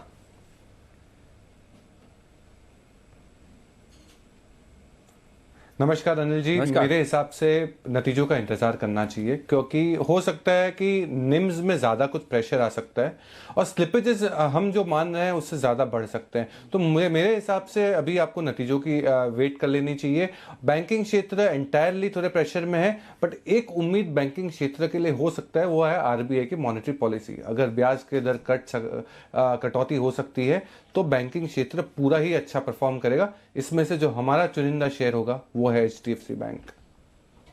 एचडीएफसी बैंक पसंद है, आईसीआईसीआई बैंक रिजल्ट से पहले खरीदने की सलाह नहीं है, लेकिन रेंज और लेवल्स पूछ लेते हैं। राजेश जी आपसे, आप बताइए आईसीआईसीआई बैंक पर रिजल्ट से पहले की स्ट्रैटेजी। देखिए दीपाली जी, अगर ये स्टॉक में जिस तरीके का हमने गिरावट देखी पिछले 3-4 सेशन में, तो ये स्टॉक अभी यहाँ से 330-335 जो एक इम्पॉर्टेंट लेवल रहेगा रिजल्ट के पहले, अगर ये 335 का लेवल तोड़ देता है तो फिर मुझे लगता है कि इसमें और सेलिंग एक्सटेंड हो सकती है। जिस तरीके के डेरिवेटिव डेटा है, मुझे लगता है कि अभी भी पुट राइटर्स जो है 350 के स्ट्राइक के, वो उन्होंने अभी भी अनवाइंड नहीं किया है। तो मुझे लगता है यह स्टॉक जो रेंज में अभी ट्रेड कर रहा है, अगर ये और यहाँ से 335 तक जाता है तो मुझे लगता है कि वहाँ पे अनवाइंडिंग देखने को मिलेगी और प्रेशर इसमें और देखने को मिलेगा और स्टॉक फिर 325 तक भी नीचे में स्लाइड हो सकता है। तो ऊपर का जो इंपॉर्टेंट लेवल रहेगा वो 355 रहेगा रिजल्ट के बाद। जब तक ये स्टॉक उसके ऊपर नहीं आता है, मुझे नहीं लगता कि कोई इसमें स्ट्रेंथ बनेगी नियर टर्म चार्ट पे। सो 355 हायर साइड का लेवल है और लोअर साइड का 335 इंपॉर्टेंट लेवल रहेगा। ठीक है, दोनों तरफ की रेंज आईसीआईसीआई बैंक पर आपको मिल गई है, लेकिन थोड़ा लेट जरूर हो गया। 10-15 बैंक निफ्टी पर आपको बचे हुए सत्र के लिए स्ट्रैटेजी क्या रखनी है? अभी भी बाजार बंद होने में लगभग 45 मिनट बाकी हैं और एक अच्छी बात यह है कि हमारे मार्केट्स भले ही रिकवर, लेकिन हाँ बहुत ज्यादा रिकवर तो नहीं है, 10,600 के आसपास निफ्टी है। संकेत जरूर रिकवरी के। आप देखिए अमेरिका के फ्यूचर्स को, सबसे पहले इनफैक्ट अमेरिका के फ्यूचर्स ही देखिए, 100 अंक नीचे थे आज सुबह ये, और अब ये बिल्कुल फ्लैट हो गए। 16 अंक नीचे रह गया सिर्फ डाउ फ्यूचर और नेस्डैक फ्यूचर सिर्फ 12 अंक नीचे है। वही हाल एशियन मार्केट्स का भी। एशियन मार्केट सुबह कमजोर जरूर खुले थे, लेकिन हांगकांग देखिए सिर्फ 45 अंक नीचे बंद हुआ है, निक्केई हरे निशान में बंद हुआ है। और यूरोपियन मार्केट्स देखेंगे तो यूरोपियन मार्केट्स बढ़त के साथ ट्रेड कर रहे हैं। फुट्सी और कैक 1.4% मजबूत हैं। डैक्स भी अब हरे निशान में आ चुका है। कच्चा तेल और रुपया देख लेते हैं। कच्चा तेल वही $60 के आसपास है और रुपए का लेवल देखें, सुबह तो मामूली कमजोरी के साथ खुला था। रुपए में बहुत ज्यादा एक्शन नहीं, 71.14 पे आई गेस खुला था, 71.10 पर अभी ट्रेड कर रहा है। कल का कल ही लेवल है। तो मतलब कोई खास संकेत तो है नहीं, कोई खास संकेत नहीं, कमजोरी के तो नहीं है एटलीस्ट। बिल्कुल, मतलब एकदम ट्रेड बिल्कुल सीमित दायरे में ही हो रहा है और खुलने के बाद थोड़ा थोड़ा नीचे ही जा रहे हैं। तो मेरे ख्याल से जहाँ तक निफ्टी का सवाल है दीपाली, देखिए निफ्टी पे 10,600 के आसपास हम ट्रेड कर रहे हैं, करेक्ट? 10,600 ये लेवल टूटने के बाद थोड़ी सी रिस्क बढ़ जाती है क्योंकि 26 लाख शेयरों का ओपन इंटरेस्ट वहाँ पर है और उसके बाद 10,700 10,800 में मिलाकर लगभग 46 लाख शेयर हैं। तो अगर 10,600 के नीचे ट्रेड करते हैं आखिरी 1 घंटे में तो फिर आपके लिए रिस्क खुलेगी और तब आप 10,550 तक जा सकते हैं, 10,525 तक जा सकते हैं। तो फ्रेश शॉट आपको तब करना है जब 10,600 के नीचे अगर टिकता हुआ नजर आए। खरीदना है? जी नहीं, बिल्कुल नहीं, आज नहीं खरीदेंगे। क्लियर है? कल भले 50 पॉइंट ऊपर लेना पड़े, कल की कल देखेंगे, आज नहीं खरीदना है। ये बात बहुत क्लियर है और स्पेशली आज आखिरी 1 पौन घंटे में तो नहीं खरीदना है, इसमें कोई डाउट नहीं है। तो खरीदना बिल्कुल भी नहीं है, बेचना तभी है जब 10,600 के नीचे टिके अब फिर से। और आज का स्टॉप लॉस आपको अगर रखना है तो 10,675 एकदम सेफ आज का हाई का स्टॉप लॉस होता है। Clear cut no brainer stop loss है। 10,675 के स्टॉप लॉस के साथ शॉर्ट करना चाहिए। 10,600 के नीचे 10,550 10,525 तक के टारगेट के लिए। अच्छा, हाँ ठीक है। और अगर आपकी शॉर्ट्स हैं तो 10,675 के ऊपर ही काटना चाहिए, 10,700 के ऊपर काटना चाहिए, उससे पहले 10,675 इंट्राडे के लिए। ठीक है। और बैंक निफ्टी देखिए 26,500 के आसपास। हाँ, सुबह हमने कहा 26,400 26,500 बैंक निफ्टी पर मजबूत सपोर्ट है पूरे दिन भर। निफ्टी कमजोर हुआ है जहां से खुल के अच्छे खासा, लेकिन बैंक निफ्टी उतना कमजोर नहीं हुआ। हालांकि मजबूत तो नहीं हुआ लेकिन उतना कमजोर भी नहीं हुआ जितना हो सकता था। सिर्फ 150 पॉइंट बैंक निफ्टी गिरा है, मेरे हिसाब से बहुत कम गिरा है। मतलब मेरी उम्मीद से, क्योंकि वो 26,400 26,500 के लेवल को होल्ड कर रहा है। 26,500 आपके लिए निर्णायक लेवल है। क्यों है बता दूं, 26,500 के पुट पे 8 लाख शेयर हैं और कॉल्स में 4 लाख शेयर। तो 26,500 के नीचे आप बने रहेंगे तो बैंक निफ्टी दबाव में ही रहेगा। बेचना है बैंक निफ्टी, ये क्लियर है। अच्छा। हाँ, इसमें कोई डाउट नहीं। अभी आज खरीदना नहीं है, अब बेचना। तो अब बेचने में एक दिक्कत है, मुझे ये समझ नहीं आ रहा कि 26,500 पे ही बेच दिया जाए या थोड़ा इंतजार करें 26,600 के आसपास का। 26,600 26,700 के रेंज में भी मिल सकता है, पता नहीं चल रहा है एक्चुअली। तो बेचने का पता नहीं चल रहा है कि 26,500 पे ही दे देना चाहिए। तो या तो फिर आप ऐसा करें कि 2 इंस्टॉलमेंट 3 में बेचें, 26,500 26,600 और 26,700 3 इंस्टॉलमेंट में आपको बैंक निफ्टी को बेचना है। आज का हाई 26,750 आपका स्टॉप लॉस होगा। बेचने की शुरुआत यहां से भी आप कर सकते हैं, ठीक है। लेकिन 3 इंस्टॉलमेंट में बेच सकें तो ही करिए। अब आप ये कहेंगे कि आखिरी 1 घंटे में इतने लंबे लंबे लेवल, जी हाँ है, बिल्कुल है, यही आ रहे हैं। मैं क्या करूँ, अगर लेवल्स 2 दिनों में इतने बड़े निकल कर आ रहे हैं तो आप एक लेवल या तो फिर मत करिए, ट्रेड छोड़ दीजिए। करना है तो फिर 26,500 26,600 या फिर अगर आपको एक ही लॉट बेचना है तो 26,650 के आसपास बेचिए, बाकी मत बेचिए, तो फिर छोड़ दीजिए, कोई दिक्कत नहीं। और तब आपका टारगेट होगा 26,400 का। 26,400 के नीचे फिसलते 26,150 तक की रिस्क खुल रही है फिर। अच्छा, हाँ, फिर तो मतलब 26 तो आपने सुबह बताया था फिर 400-500 पॉइंट। हाँ, फिर तो 26,000 सीधे पहुंचने की 500 पॉइंट जाना है, 400-500 पॉइंट जाना है फिर कोई नहीं बचा पाएगा इसको। तो इसलिए आज लेने की हिम्मत नहीं करनी, कोई दिक्कत नहीं है, 1 दिन बाद आप खरीद लेना। मेरा पॉइंट सिंपल है, रिस्क ना रखें लेने के लिए, कोई दिक्कत नहीं। कल आज 10,600 में नहीं लेंगे तो कल 10,650 में मिल जाएगा। कौन सा 200 पॉइंट ऊपर खुल जाने वाला है निफ्टी, कौन सा 100 पॉइंट ऊपर खुल जाने वाला है। ऐसा कोई भाग थोड़ी जाएगा कि आज आखिरी दिन है कल से मिलेगा नहीं। तो इसलिए जल्दबाजी न करें, बिल्कुल भी खरीदने की बिल्कुल ना करें। ठीक है, स्ट्रैटेजी आपके लिए क्लियर है। निफ्टी बैंक निफ्टी दोनों पर लेवल्स आपको हाँ, बता एक और चीज स्ट्रेटेजी के साथ। हाँ, आज के 2,000 जो सुबह लिए, हाँ हमने देखे तो शो की शुरुआत में, एक बार फिर से देख लेते हैं। नहीं, देख तो लो आप, मैं एक बार रिवाइज स्टॉप लॉस वगैरह दे दूं। हाँ, आईबी हाउसिंग से शुरू करें। हाँ, आईबुल हाउसिंग 695 पर आपको बोला था, अभी चल रहा है 657। या तो शॉर्ट काल लें या रिवाइज स्टॉप लॉस। कुणाल जी, रिवाइज स्टॉप लॉस आईबुल हाउसिंग के लिए। नहीं जी, जिस तरह का स्ट्रक्चर है, जैसे अभी हम शो की शुरुआत में भी बातचीत कर रहे थे, मैंने कहा था कि भी देखिए एक सपोर्ट है आईबी हाउसिंग के लिए जो कि 638 640 के रीजन में है। आज का इंट्राडे लो अगर आप देखेंगे तो 648 का लो इस काउंटर ने दर्ज किया है फ्यूचर्स में। मुझे लगता है कि एक बार के लिए जिन्होंने शॉर्ट किया हुआ है, और ये भी याद रखना चाहिए कि 7-8 सेशन से लगातार ये काउंटर गिर रहा है, तो अब मुझे लगता है कि एक बार के लिए ओवरसोल्ड हो गया है। जिनके पास पोजीशन है शॉर्ट्स की, एक बार के लिए प्रॉफिट बुक करना चाहिए। ओके, तो एक बार काट लें, प्रॉफिट बुक कर लें, या फिर आप स्टॉप लॉस लगा कर रखें। रेपको होम फाइनेंस 397 मेरे ख्याल से उस लेवल पर रिकमेंड किया गया था। फ्यूचर्स, रेपको का फ्यूचर्स एक बार देख लीजिए, थोड़ा सा रिकवर हुआ है नीचे से, बाकी लुढ़का तो काफी था। 370 और 385 दो लेवल दिए थे। आई डोंट नो नीचे का लेवल क्या बनाया है, इस पे भी कुणाल जी अपनी राय दे दीजिए।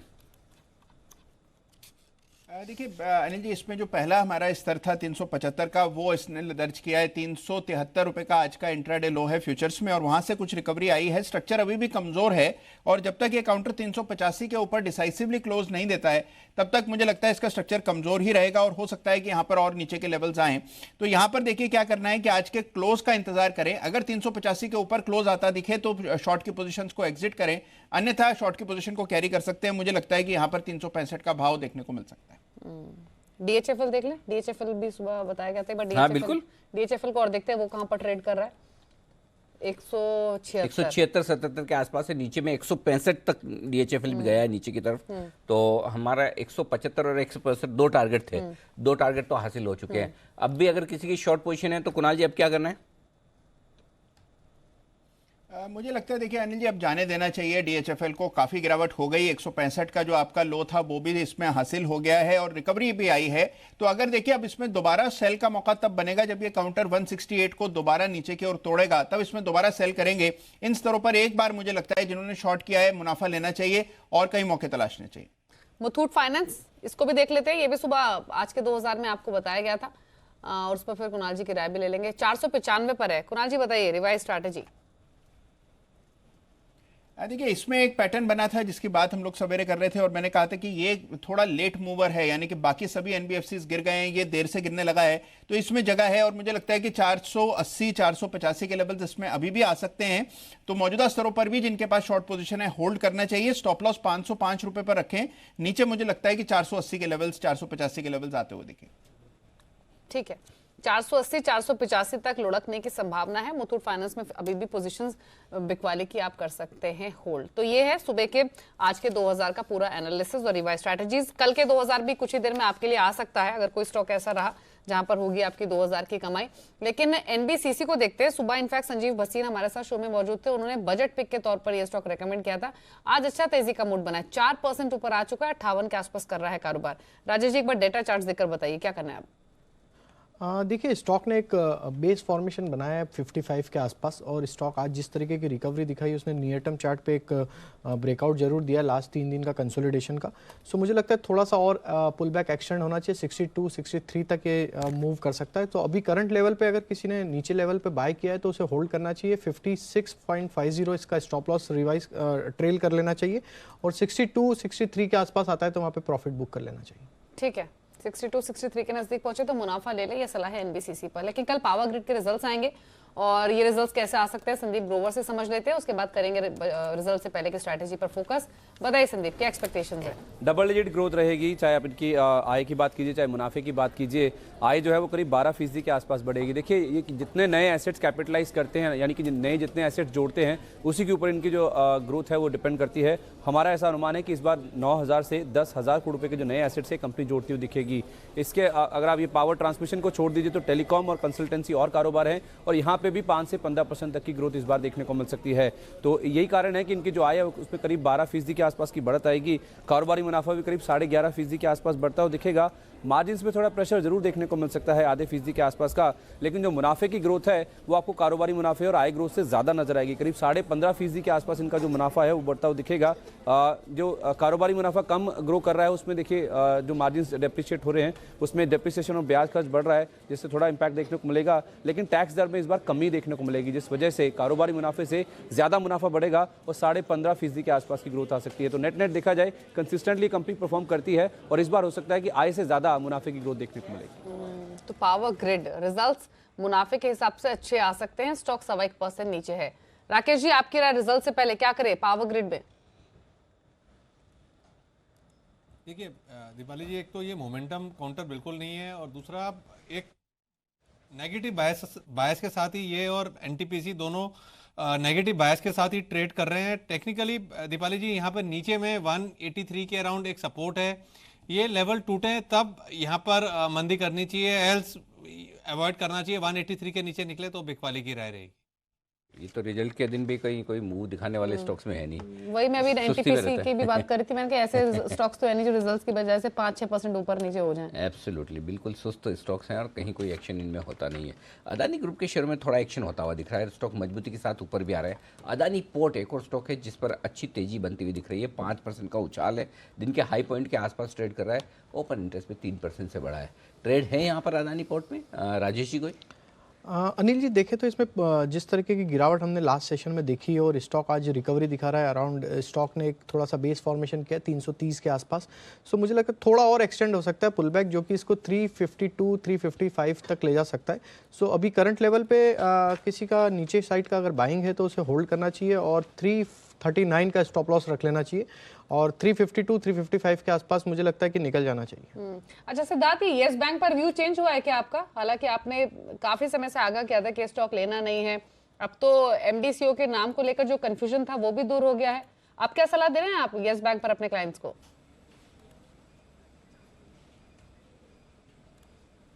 जी बिल्कुल, बहुत सारे जो अटकलें थी, जो कंसर्न्स थे, वो आउट ऑफ द वे हो चुके हैं। तो अब हमारी इस पे स्ट्रैटेजी डेफिनेटली अक्यूमुलेट की रहेगी। अक्यूमुलेट इसीलिए कि आप एक बार में सारा बाई ना करें, क्योंकि अभी भी नतीजे आने बाकी हैं आने वाले क्वार्टर्स के। ये क्वार्टर के तिमाही नतीजे काफ़ी बेहतर थे। नए सीईओ को गिल साहब का चुनाव हो चुका है, तो ओवरऑल पर्सपेक्टिव से आप अक्यूमुलेट कर सकते हैं। हमारा यहाँ से कुछ नहीं तो 10 से 15% का टारगेट अपसाइड है, बट सबसे बड़ी चीज़ है कि आने वाले क्वार्टर में अगर प्रोविजनिंग बढ़ाती है बैंक तो ये एक झटका हो सकता है कंपनी के लिए। बट ओवरऑल पर्सपेक्टिव से नेगेटिव्स आर ओवर, यहाँ पे अक्यूमुलेशन की स्ट्रैटेजी रखनी चाहिए। और फिर आपके पोजीशनल टारगेट्स क्या हैं साल 1.5 साल के यस बैंक पर?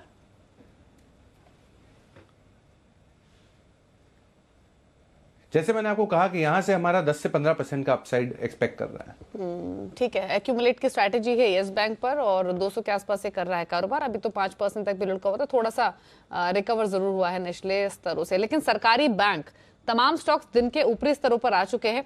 हमने बैंक ऑफ बड़ौदा पर तो व्यू लिया था रिजल्ट से पहले, लेकिन अब बाकी सरकारी बैंक भी देखेंगे तो यूनियन बैंक, पीएनबी, एसबीआई सब दिन के ऊपरी स्तरों पर आ चुके हैं। एसबीआई पर इनफैक्ट एक राय ले लेते हैं, क्योंकि इस हफ्ते मेरे ख्याल से शुक्रवार को एसबीआई के रिजल्ट भी आ रहे हैं। एसबीआई पर एक राय दीजिए कुणाल, आज सरकारी बैंकों में जो रिकवरी बनी है वो कितनी टिकाऊ लग रही है, स्पेशली एसबीआई पर? और इनफैक्ट पिछले आधे घंटे में ऊपरी स्तरों से फिसला है ये स्टॉक, दिन भर तो मजबूत था, अभी 280 के आसपास आ चुका है। अब बताइए अपना व्यू। देखिए, जिस तरह का स्ट्रक्चर है यहाँ दीपाली, मुझे लगता है कि इस काउंटर में एक सपोर्ट है जो कि 275 रुपए के आसपास है। काफी दिनों से ये सरकारी बैंक भी गिर रहा है और तमाम सरकारी बैंक्स में हमने देखा है कि एक राउंडिंग टॉप पैटर्न बने हैं और लगातार वो स्टॉक्स नीचे आए हैं। मुझे लगता है कि अब बहुत बड़े सपोर्ट के आसपास स्टेट बैंक ट्रेड कर रहा है और डीपली ओवरसोल्ड है। मुझे लगता है इन स्तरों से एक पुल बैक की संभावना जरूर स्टेट बैंक में बन सकती है, प्रोवाइडेड ये 275 के लेवल को ना तोड़े। तो 275 का एक स्टॉप लॉस रखें तो मुझे लगता है पुल बैक के लिए ट्रेड कर सकते हैं। 295 तक का एक पुल बैक मुझे स्टेट बैंक में आता हुआ दिख रहा है। तो ये व्यू है, 280 के आसपास ये कर रहा है कारोबार। लेकिन सुबह भी इनफैक्ट अनिल जी हम डिस्कस कर ही रहे थे कि मार्केट्स में क्यों कॉन्फिडेंस की कमी है। तो आप बजट की भी आपने बात की थी कि 2-3 चीजें हो जाए मार्केट के हिसाब से, एलटीसीजी हट जाए, टैक्स घट जाए तो आम आदमी भी खुश हो जाएगा। तो ये 2-3 चीजें जो हो जाएंगी बजट में तो शायद टैक्स घटे ना घटे आपको बचाना आना चाहिए। हाँ, मतलब कई बार घट जाए तो बहुत ही बढ़िया, क्या कहने, लेकिन नहीं घटे तो 90% लोग मानते हैं एलटीसीजी हटना चाहिए। और की बात है ये 10% कौन है वो ढूंढने चाहिए जो कह रहे नहीं हटना चाहिए पोल में। 90% तो ये बोल रहे हैं एग्जैक्टली। तो 10% ऐसे भी तो है जो इन्वेस्ट नहीं करते हैं, खाली इसलिए भी देखते हैं टीवी कि उन्हें अच्छा लगता है। लेकिन इस बार काफी चर्चा हो रही है कि एटीसी के थ्रू भी जो डिडक्शंस होती हैं उसमें भी शायद थोड़ी सी राहत मिले। और अगर आप सोच रहे हो, ये कंफ्यूजन आपको हो कि होता क्या है, डिडक्शंस होती क्या है या फिर क्या फायदा आपको मिलेगा, तो टेंशन मत लीजिए। हमने इसी वजह से अपना स्पेशल कैप्सूल छोटे छोटे शुरू किए हैं जिसमें हम आपको बजट रिलेटेड जो टर्मिनोलॉजीज है उनके बारे में बता रहे हैं। तो आप देखिए कि एटीसी के थ्रू जो डिडक्शंस आती हैं उसका मायना क्या है, उसका मतलब क्या है।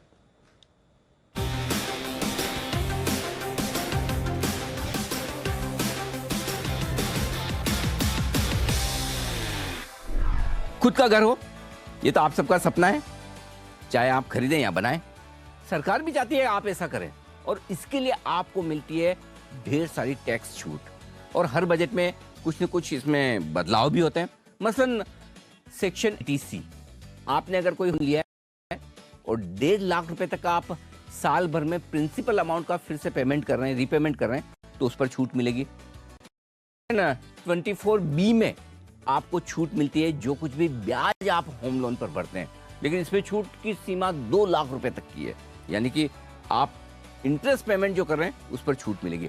लेकिन एक और इसमें इंटरेस्टिंग चीज है और वो ये कि अगर आपने होम लोन लिया है किसी घर पर और उस होम लोन के सामने उसी घर को आपने किराए पर दिया हुआ है, तो जो भी जितना भी आप इंटरेस्ट पेमेंट कर रहे हैं चाहे वो 2 लाख से ज्यादा हो, तो उसकी पूरी की पूरी छूट किराए के सामने आपको मिल जाएगी।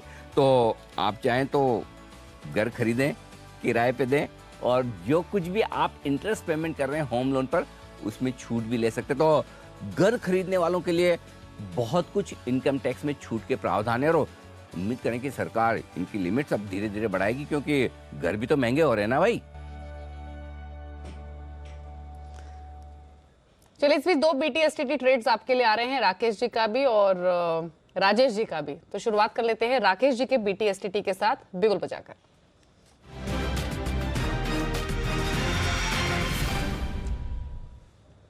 बताइए सर। अनिल जी, मेरी बिकवाली की राय है हिंदुस्तान पेट्रोलियम पर। एंटायर ऑयल मार्केटिंग स्पेस काफी खराब लग रहा है। कल सबसे पहले यहाँ पे ब्रेकडाउन देखने को मिला BPCL में, आज SPCL में और IOC में भी ऊपरी स्तरों से एक गिरावट है। टेक्निकल स्ट्रक्चर इस तीनों स्टॉक्स का डिस्टॉर्टेड है। HPCL पर बिकवाली की राय है 241 241 का एक स्टॉप लॉस लगाना चाहिए। एंड अनिल जी, यहाँ पर एक ही टारगेट दूंगा, 225 के लक्ष्य के लिए HPCL को बेचें। ओके, HPCL को शॉर्ट किया जाए, ये है राय इस वक्त राकेश जी की। लेकिन एक और बिगुल, और इस बार बिगुल है राजेश जी के लिए।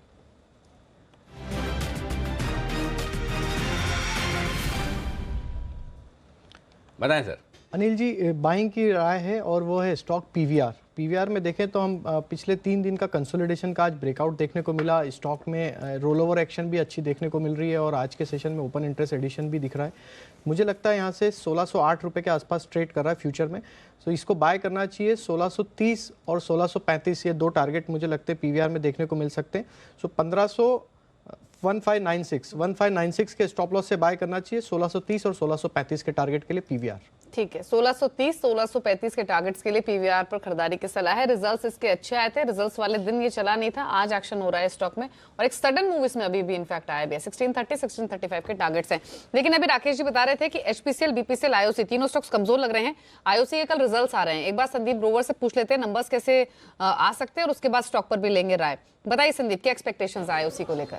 बेहद खराब नंबर्स आएंगे दीपाली, और हो सकता है कि इस बार ये कंपनी मुनाफे से घाटे में आ जाए, और ये मैं तिमाही दर तिमाही आधार पे कह रहा हूँ। देखिए इनके जो आय है वो करीब 6% के आसपास गिरती हुई दिखेगी, बावजूद इसके कि इनकी जो फ्यूल बिक्री है वो बढ़ेगी और मार्केटिंग मार्जिन भी इस बार इंप्रूव होते हुए दिखेंगे। हमारा अनुमान है कि करीब 1.25 लाख करोड़ रुपए के आसपास की बिक्री का नंबर ये कंपनी रिपोर्ट कर सकती है, और ऑपरेटिंग आधार पे अगर आप देखें तो मुनाफे से घाटे में ये कंपनी आ सकती है। और उसका कारण है कि जिस तरह से क्रूड की कीमतें हायर लेवल से गिरी हैं, इनको इन्वेंट्री घाटे हो सकते हैं बड़े लेवल पे।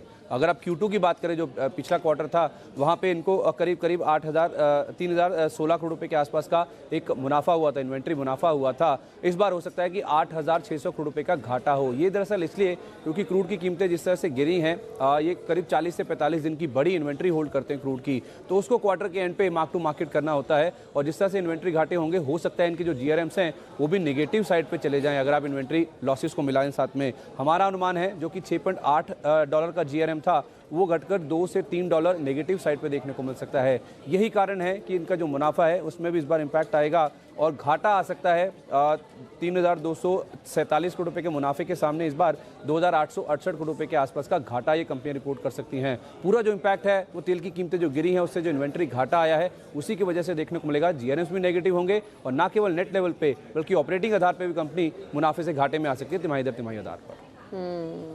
सिद्धार्थ, आपका व्यू क्या है ऑयल मार्केटिंग कंपनीज के स्टॉक्स पर? संदीप तो बता रहे नंबर्स बेहद खराब आ सकते हैं।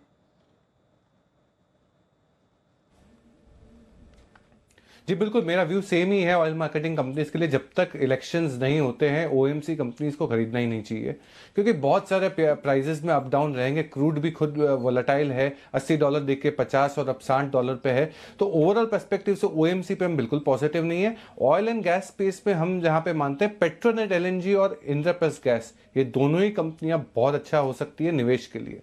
आईओसी पर राकेश जी एक व्यू आप भी दे दीजिए। आप अभी एचपीसीएल पर जब कॉल दे रहे थे तो आपने कहा भी था कि ये स्टॉक भी कमजोर लग रहा है। आप बताइए कितना नीचे जा सकता है, क्योंकि अभी सिर्फ ½ % नीचे, नंबर्स खराब एक्सपेक्टेड है। देखिए दीपाली जी, सबसे इम्पोर्टेंट तो किसी ने अगर ट्रेडिंग के नजरे से लिया हुआ है तो निकलना चाहिए। 139.55 आज का हाई है और इन्हीं स्तरों पर स्टॉक में एक डबल टॉप लगा है। तेजी तो यहाँ पर दीपाली जी 140 के ऊपर शुरू होगी और मंदी जो है यहाँ पर 135 रुपए 50 पैसे के नीचे स्टॉक सेल साइड में जाएगा। बट टेक्निकली डिस्टॉर्शन देखने को मिल रहा है, एक डबल टॉप बना हुआ है और 135 के नीचे अगर निकलता है तब यहाँ पर गिरावट देखने को मिलेगी दीपाली जी, टूवर्ड्स 126-127 तक की।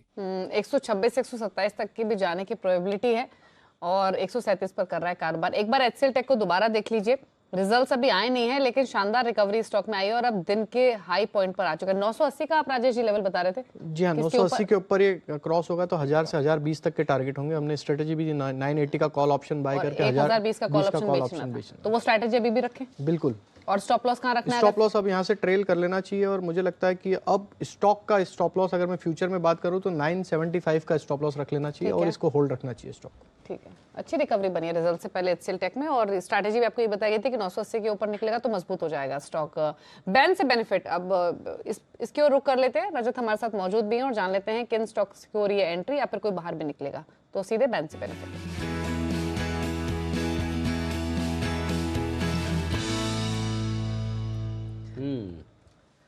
बताइए रजत। बिल्कुल, सूची तो ऑलरेडी बदल चुकी है। अदानी पार, अदानी एंटरप्राइजेस और जैन इरिगेशन, ये कुछ ऐसी कंपनियां जो बैन में हैं। जेट एयरवेज आज ही बाहर निकला है, लेकिन अदानी पार, एंटरप्राइजेस और जैन इरिगेशन बैन में ही रहेंगे। इनमें सभी में ही 80% से ऊपर की पोजीशंस बनी हुई है और मैक्सिमम पोजीशंस अदानी पार में, जिसमें 99% डेटा भी शो कर रहा है मार्केट वाइड पोजीशन पहुंच चुकी हैं।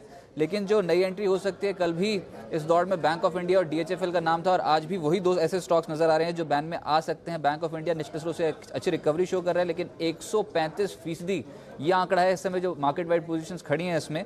और साथ साथ दीवान हाउसिंग में इस समय जो आंकड़ा पहुंच चुका है 114%, थ्रेशोल्ड लिमिट है 95%, उसके ऊपर बहुत ऊपर इस समय पोजीशन निकल चुकी है। कोई अनवाइंडिंग नहीं होती तो हो सकता है कि कल ये दोनों बैन में दिखाई दें। एक और एंट्री है वोखार्ड, इसमें भी 100% से ऊपर अभी का डेटा दिखा रहा है, लेकिन आमतौर पर वोखार्ड जो है वो बैन में नहीं आता है। लेकिन इन तीनों ही स्टॉक्स में 100% से ऊपर की पोजीशंस खड़ी हैं। ठीक है, तो ये रजत ने जैसे कि बताया कि जो नई एंट्री हो सकती है उसमें bank of India, DHFL, Wockhardt हो सकते हैं। बैंक ऑफ इंडिया इनफैक्ट सबसे ज्यादा प्रोबेबल कैंडिडेट लग रहा है। स्टॉक निचले स्तरों से काफी अच्छा रिकवर भी हुआ है आज के सेशन में। शुक्रिया रजत आपका। बैंक ऑफ इंडिया पर इनफैक्ट एक व्यू भी ले लेते हैं। राजेश जी आप बताइए आपकी राय। जिस तरीके की रिकवरी आई आज इसने बुलिश इनगल्फ पैटर्न फॉर्मेशन किया डेली चार्ट पे और ये स्टॉक अब उसके 95 के ऊपर सस्टेन कर रहा है, तो मुझे लगता है 95 के ऊपर रहेगा तो थोड़ा और पुल बैक एक्सटेंड होना चाहिए और स्टॉक मुझे लगता है 100 रुपये तक भी यहाँ से मूव दिखा सकता है। सो किसी का पोजीशन है तो उसे होल्ड करना चाहिए। यहाँ से 95 रुपीज़ स्टॉप लॉस कर लेना चाहिए। 98 से 100 रुपीज़ के टारगेट हमें देखने को मिल सकते हैं कल। और अभी इस बीच डीएचएफएल का स्टॉक तेजी से गिरता हुआ दिख रहा है। अब 10% के लोअर सर्किट पर ये स्टॉक ट्रेड करता हुआ दिख रहा है। इस स्टॉक पर फोकस कीजिए, काफ़ी तेज गिरावट आती हुई दिख रही है। 160 161 के लेवल के आसपास ये ट्रेड करता हुआ नजर आ रहा है। 9% 10% 12% ओपन इंटरेस्ट यहाँ पर घटता हुआ दिख रहा है। तो साफ तौर पर आज गिरावट होती हुई दिख रही है। जिस कोबरा पोस्ट की काफ़ी चर्चाएं चल रही थी, शायद उनकी जो प्रेस कॉन्फ्रेंस है उसमें डीएचएफएल का नाम लिया गया है और इसके चलते हुए डीएचएफएल के स्टॉक में तेज गिरावट होती हुई दिख रही है। हम तो लगातार कह रहे थे कि फंडामेंटली ये स्टॉक कमज़ोर है। अल्टीमेटली देखिए स्टॉक के फंडामेंटल्स उसके काम आते हैं और जब फंडामेंटल्स कमज़ोर हो, और मैं यही देख रहा था कि डेटा में पिछले क्वार्टर में सिर्फ 500 करोड़ का लोन डिस्बर्स किया, जो हर क्वार्टर में 13,000 करोड़ का लोन डिस्बर्स करते हैं। तो सोचिए कि एक तरह से कंपनी कुछ काम ही नहीं करी और यही वजह है कि स्टॉक में तेज गिरावट होती हुई दिख रही है। फटाफट एक बार डीएचएफएल पर फ्रेश राय दें। 164 165 दिन के लो पॉइंट पर है। कुणाल जी जल्दी से इसके टारगेट्स आप बताएं और राजेश जी आप भी। पहले कुणाल जी। अनिल जी देखिए स्ट्रक्चर तो बेहद कमजोर है, जैसे हम चर्चा करते आए हैं। कुछ रिकवरी जरूर इंट्राडे में देखने को मिल रही है। मुझे लगता है कि ओवरऑल स्ट्रक्चर कमजोर होने के बदौलत ये काउंटर 150 तक फिसल सकता है। खरीदारी की बिल्कुल जल्दबाजी मत करें और इन स्तरों पर अगर आप शॉर्ट कर रहे हैं तो 177 पर पोजिशनल बेसिस पर स्टॉप लॉस रखना पड़ेगा। जो स्टॉप लॉस परसेंटेज टर्म्स में बड़ा है, लेकिन मूव भी फिर बड़ा आएगा। 150 रुपए मुझे लगता है इस लेवल इस काउंटर में आता हुआ दिख सकता है। 177 के स्टॉप लॉस से मुझे लगता है पोजिशनल बेसिस पर शॉर्ट करना चाहिए। ओके, तो पोजिशनल बेसिस पर शॉर्ट करें, शॉर्ट को रखें, कहीं कोई जल्दबाजी ना करें, खरीदना तो बिल्कुल है ही नहीं। राजेश जी क्या राय है आपकी? बिल्कुल 147 150 तक मुझे लगता है लोअर साइड के टारगेट है, जो कि इसका अगर हम देखें तो लो है 2016 फरवरी में लो था, वहाँ तक मुझे लगता है कि इसका नेक्स्ट लेवल दिखता है। सो 147 तक के लिए टारगेट के लिए होल्ड रखना चाहिए शॉर्ट पोजीशन को। और स्टॉप लॉस की बात करें तो 172। 9% नीचे अभी ट्रेड कर रहा है, 168 के आसपास, 165 के नीचे भी गया। और फ्यूचर्स में आप देखेंगे तो लेवल और भी ज़्यादा नीचे का है डीएचएफएल का, तेजी से फिसला पिछले कुछ मिनटों के दौरान और अब 9 से 10% की कमजोरी। और 155 के शायद तीसरे टारगेट्स भी थे आपके पोजीशनल डीएचएफएल पर, और कुणाल भी कह रहे हैं कि 150 तक ये स्टॉक लुढ़क सकता है। सिद्धार्थ, आपका व्यू क्या है डीएचएफएल?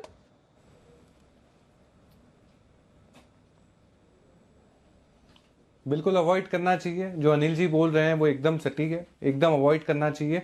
और वो कहावत है ना, there is no smoke without fire, तो वो पहले ही सितंबर के महीने में ही देखने मिल गया था। और अब कोई ज़्यादा ही खुलासा हो रहा है तो मैं मानता हूँ कि इसको अवॉइड करें। और मैं मानता हूँ कि हाउसिंग फाइनेंस स्पेस को पूरी तरीके से अवॉइड करें। एनबीएफसी में बहुत सारी अपॉर्चुनिटीज अवेलेबल है, आप उसको देख सकते हैं। हाउसिंग फाइनेंस को अवॉइड करें। ठीक है, हिमाद्री केमिकल्स के रिजल्ट्स आए हैं, देख लेते हैं फटाफट से स्टॉक को। आय इनकी 500 करोड़ से बढ़कर 587 करोड़ आई है, और एबिटा भी इनका लगभग 18 करोड़ से बढ़कर 25 करोड़ के आसपास आया, यानी कामकाजी मुनाफा। स्टॉक थोड़ा फिसला ही है ऊपरी स्तरों से। एक बार कुणाल जी चार्ट्स देखकर बताइए रिजल्ट्स के बाद का एक्शन हिमाद्री स्पेशलिटी में। देखिए, कमजोर चार्ट स्ट्रक्चर है दीपाली, मुझे नहीं लगता कि पुल बैक कोई बहुत बड़ा देखने को मिलेगा इस काउंटर में। 2 दिन पहले एक बड़ी गिरावट आई थी जब ये 130 रुपए के से घट करके 110 रुपए तक नीचे आया था। अभी इसमें एक पुल बैक बन रहा है, मुझे लगता है पुल बैक भी बहुत ज्यादा टिकाऊ नहीं दिखता है। एक बार के लिए काउंटर दोबारा 110 तक आना चाहिए। तो जिनके पास लॉन्ग पोजीशन है, एक बार के लिए जिन्होंने रिजल्ट के लिहाज से बनाई है, एक बार के लिए निकल जाने की राय रहेगी। ओके, तो ये है आपके लिए राय। और इस बीच डीएचएफएल के साथ साथ फिर एक और कुछ और स्टॉक्स जो देखने चाहिए, जहां फोकस करना चाहिए, और वो फोकस होगा अदानी ग्रुप के शेयरों पर। क्योंकि जब ये कोबरा पोस्ट का नाम चल रहा था तो काफ़ी लोगों को डर ये था किस किस का नाम आ सकता है, किसकी गिरावट हो सकती है। कल सुबह सुबह आपने देखा भी अदानी ग्रुप के शेयर काफ़ी तेज़ी से लुढ़के बाद में रिकवर भी हुए, काफ़ी वोलेटाइल रहे। अदानी पोर्ट ये है स्टॉक, निफ्टी का स्टॉक, और मेरे ख्याल से फंडामेंटली सबसे बेहतर मजबूत स्टॉक पूरे ग्रुप का चाहिए यही है। इस स्टॉक पर एक बार राय लेना चाहता हूँ, क्या ये स्टॉक शॉर्ट कवरिंग और फ्रेश तेजी के लिए तैयार हो रहा है? क्योंकि अब ये चीज़ क्लियर हो रही है कि किसका नाम आ रहा है, किसका नहीं आ रहा है। तो क्या अदानी पोर्ट यहाँ से दौड़ लगा सकता है? सिद्धार्थ जी, आप अपना जवाब तैयार रखें, उससे पहले मैं लेवल्स फटाफट राजेश जी से ले लूँ।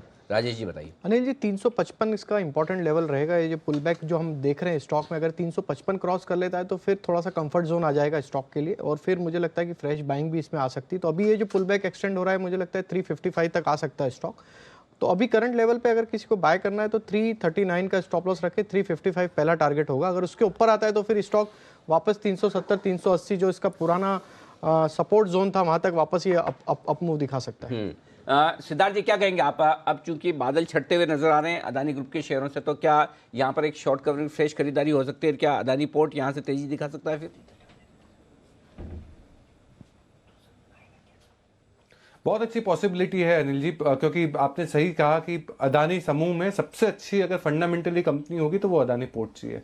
हमारी कोई भी अदानी ग्रुप कंपनीज में कोई सलाह नहीं है, बट आपकी जो बात है कि अगर जो कल बात चल रही थी उसके बजाय अगर आज डीएचएफएल का नाम आया है तो अदानी ग्रुप में जरूर से एक उछाल और फ्रेश शॉर्ट कवरिंग हो सकती है।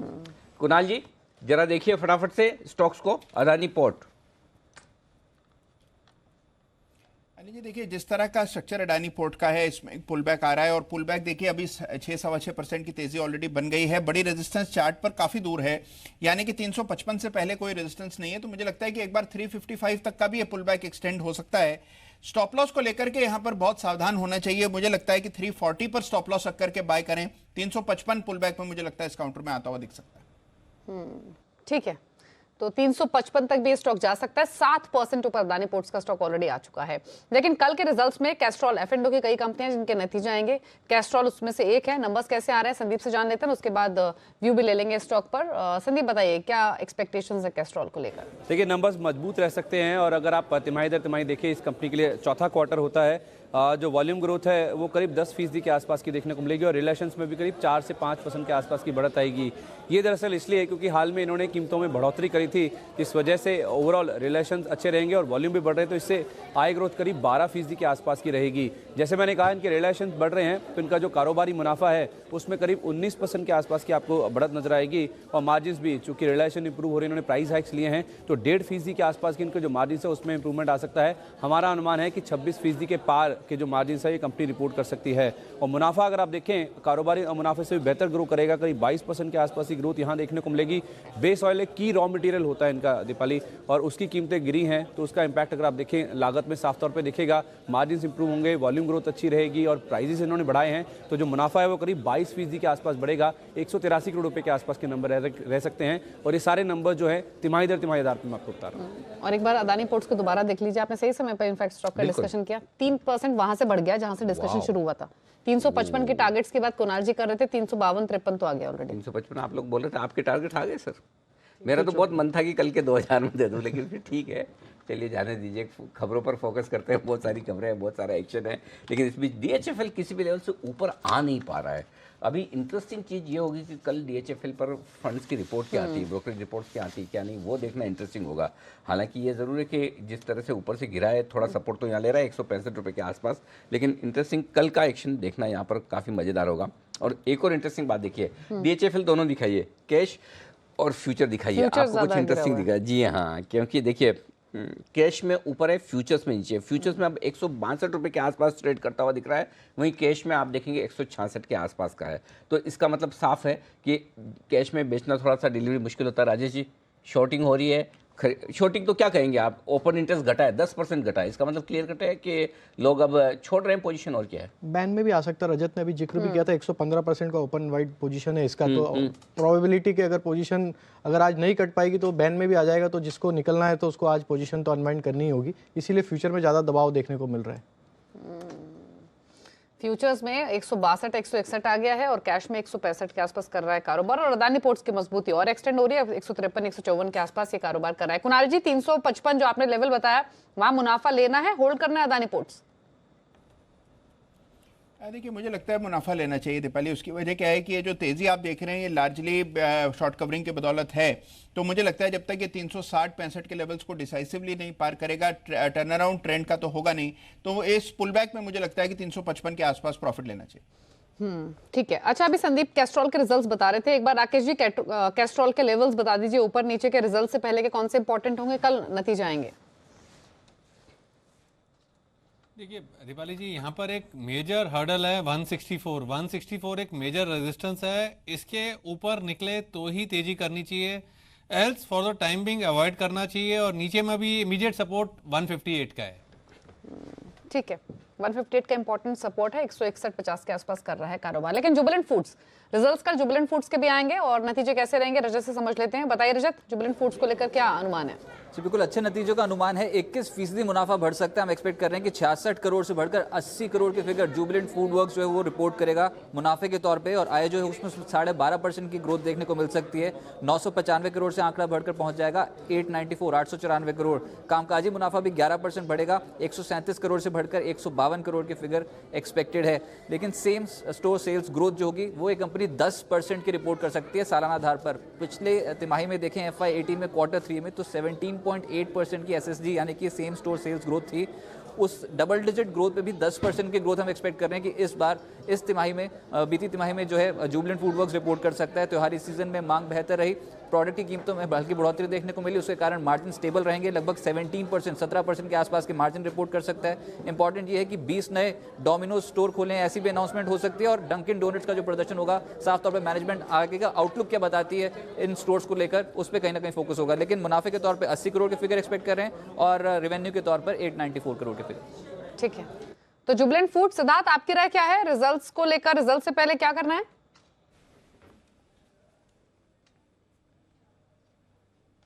फ्रेश खरीदारी नहीं करनी चाहिए, जिसके पास है उसे बने रहना चाहिए, क्योंकि ट्रैक्शन जरूर अच्छा देखने मिल सकता है। फ्रेश खरीदारी के लिए इसीलिए न मना कर रहे हैं क्योंकि अभी मार्केट बहुत ही ज्यादा वोलेटाइल हो चुका है। तो मैं मानता हूं कि एक बार नतीजे होने के बाद आप फ्रेश खरीदारी करें, जिसके पास है उसको बने रहना चाहिए 1 साल के पर्सपेक्टिव से, क्योंकि जिस हिसाब से डोमिनोज के जो डील्स आ रहे हैं, एवरीडे के डील्स ट्रैक्शन बहुत अच्छा है ये पूरे स्पेस में।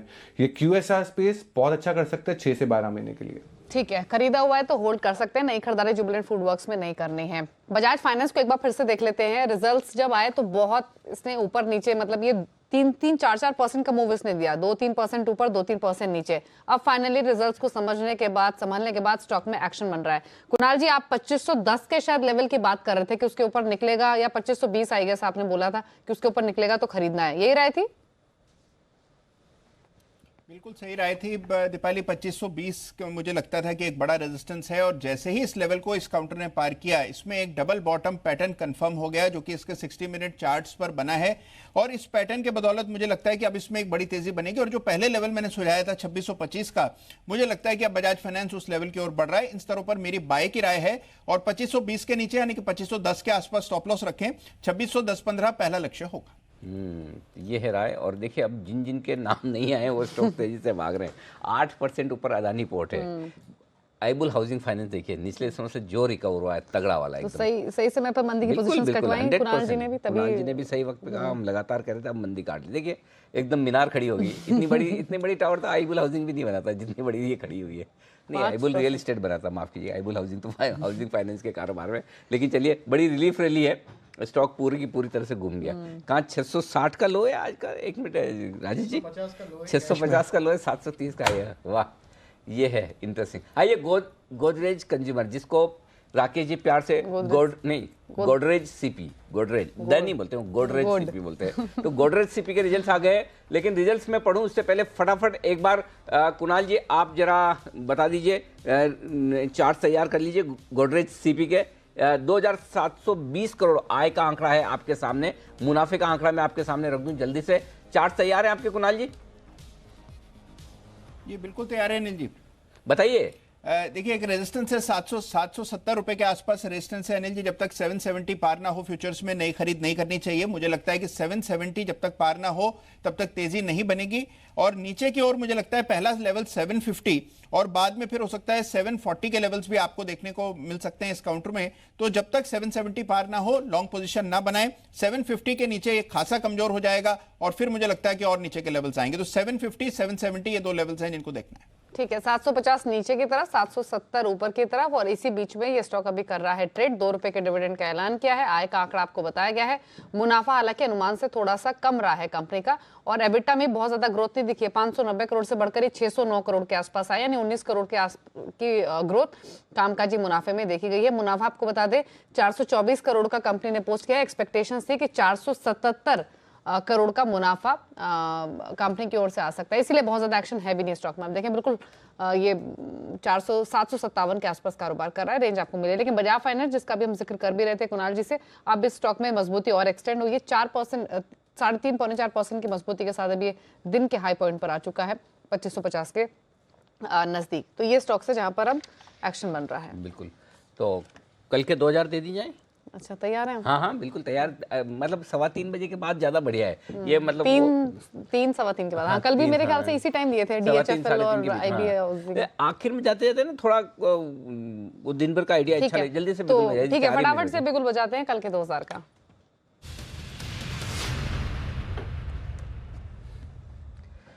हाँ, बताइए। 3 दिन से शॉर्ट कॉल दे के मैं थक गया हूँ। बाय कॉल है, अब बाय कॉल है, और बाय कॉल है जुबिलेंट फूड वर्क्स पे। 1204-5 के आसपास स्टॉक ट्रेड कर रहा है। और अच्छा हुआ भी आपने अनुमान लिया, और अनुमान से मुझे याद है, मैं कब से जुबिलेंट फूड पे मैं लगातार पहले भी कह रहा था कि इसके नंबर्स अच्छे आने चाहिए, नंबर्स अच्छे आने चाहिए, सेम स्टोर सेल्स ग्रोथ बढ़िया रहनी चाहिए। मुझे लगता है कल के लिए एक बेहतरीन कैंडिडेट है BTST करने के लिए। अच्छा, इसको लेके जाइए।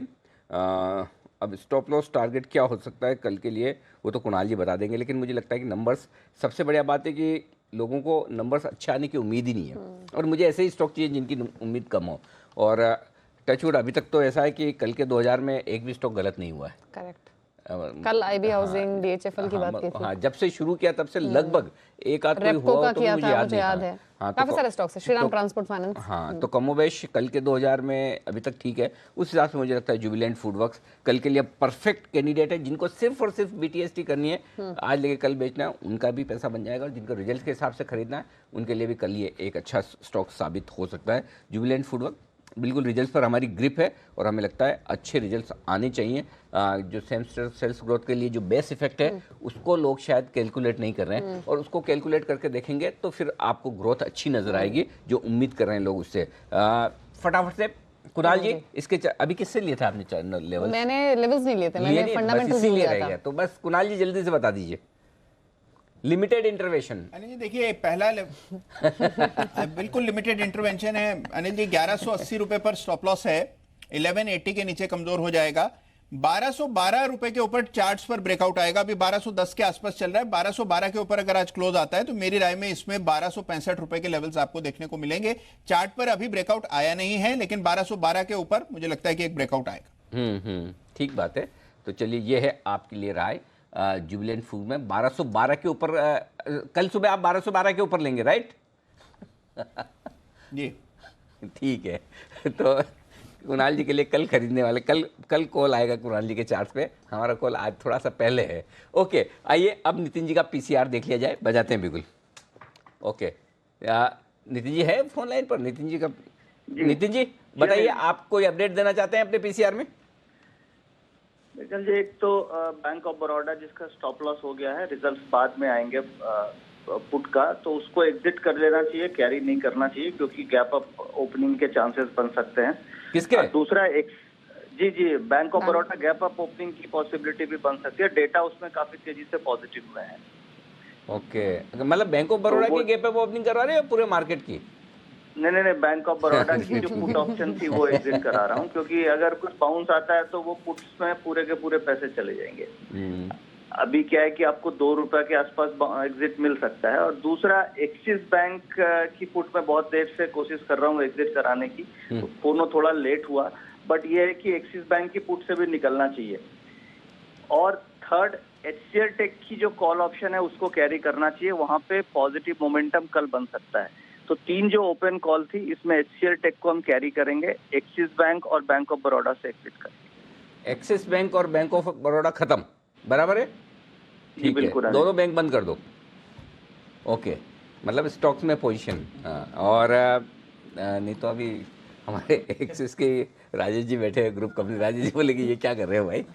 सिर्फ पोजीशन खत्म करनी है एक्सिस बैंक की, बैंक ऑफ बड़ौदा की। HCL टेक ये पोजीशन करनी। माय गॉड नितिन जी क्या कर रहे हो? HCL टेक तो भागे जा रहा है 992। क्या भाव हो गया आपके कॉल का? कॉल का भाव अनिल जी अभी 30 रुपए है। बाइंग हुई है ये करीब 23-24 रुपए में, उतना नहीं प्राइस एप्रिसिएशन हुआ है क्योंकि टाइम डिके है। तो मैं उम्मीद कर रहा हूँ कल एक गैप अप ओपनिंग इसमें होनी चाहिए। रिजल्ट आज अभी तक आए नहीं है, तो पॉसिबिलिटी है कि 50-55 का रेट मिलना चाहिए। ओके, तो ये है राय आपके लिए। चलिए, ये एक बेहतरीन आपके लिए HCL टेक का कॉल ऑप्शन, अभी भी यहाँ पर पैसा बनेगा। शुक्रिया नितिन जी आपका। बाजार बंद होने का वक्त है, आइए देख लेते किस तरह का माहौल इस वक्त होता हुआ दिख रहा है क्लोजिंग के वक्त। अरे वाह, थैंक गॉड, फाइनली हरे निशान में तो बंद हो रहे हैं। भले ज़्यादा खराब ना हो, मतलब अच्छे नहीं भी हैं, लेकिन ये एडजस्ट होके हो नहीं पाएगा, है ना?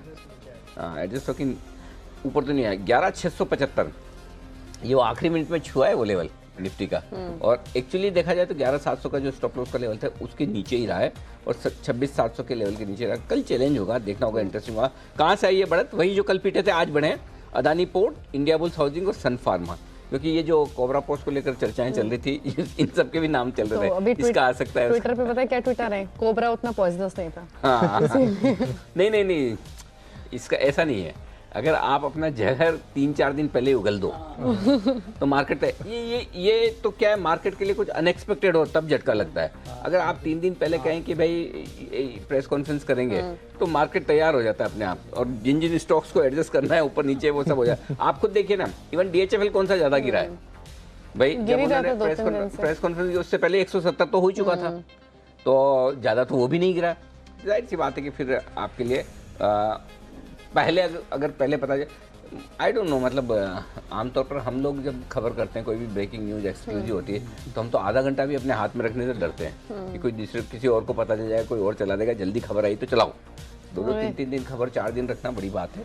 तो फिर कहीं कहीं खबर वो लगता है कि लोगों को आइडिया लगने लगता है कि क्या हुआ होगा क्या नहीं हुआ होगा। एनीवे, जो भी है, फिलहाल बंद हो चुका है बाजार और लाल निशान में हुई है। यही तो एडजस्टेड क्लोजिंग लाल निशान। हाँ, अनुभव का फायदा यही है। देखिए लेकिन फिर भी थोड़ा तो रिकवर हुआ है, 10-600 के आसपास था। थोड़ा क्यों? शो की शुरुआत में बहुत हुआ है भाई। 50 पॉइंट निफ्टी रिकवर हुआ, बैंक निफ्टी भी इनफैक्ट 150 अंक नीचे था। तो बंद होते होते इनफैक्ट कुछ इंपॉर्टेंट बातें बता देते हैं बाजार से रिलेटेड। थोड़ा सा माहौल बेटर हुआ है कह सकते हैं, क्योंकि निचले स्तरों से रिकवरी के साथ क्लोजिंग हुई है और हरे निशान में लौटने की कोशिश जरूर की, लेकिन अब जो क्लोजिंग आ रही है वो लाल निशान में ही है निफ्टी की। निचले स्तरों से करीब 100 अंकों की रिकवरी हमने देखी और दिन के निचले स्तरों से अगर बैंक निफ्टी को आप कंपेयर करेंगे तो लगभग 200 अंक ये संभला है। Housing finance stocks, NBFC stocks, यहाँ भी हमने डीएचएफएल को छोड़कर ज्यादातर स्टॉक्स में निचले स्तरों से रिकवरी आते हुए देखी। आईबी हाउसिंग 5% ऊपर बंद हुआ है, हालांकि इंट्राडे में ये 8% के आसपास गिरा था। तो ये कुछ इंपॉर्टेंट बातें। आईटी स्टॉक्स, फार्मा स्टॉक्स, यहाँ भी आज दिन भर अच्छा तेजी का एक्शन बना है। ओके, तो ये है आपके लिए बाजार का बंद होते थे माहौल। तो अगर आपने सुबह से नहीं देखा तो आखिर में क्या हुआ है वो आपको 30 सेकंड में दीपाली ने समझा दिया है। कुणाल जी, राकेश जी, आपका धन्यवाद। सिद्धार्थ जी बहुत बहुत शुक्रिया और राजेश जी आपका भी धन्यवाद स्टूडियो में आने के लिए।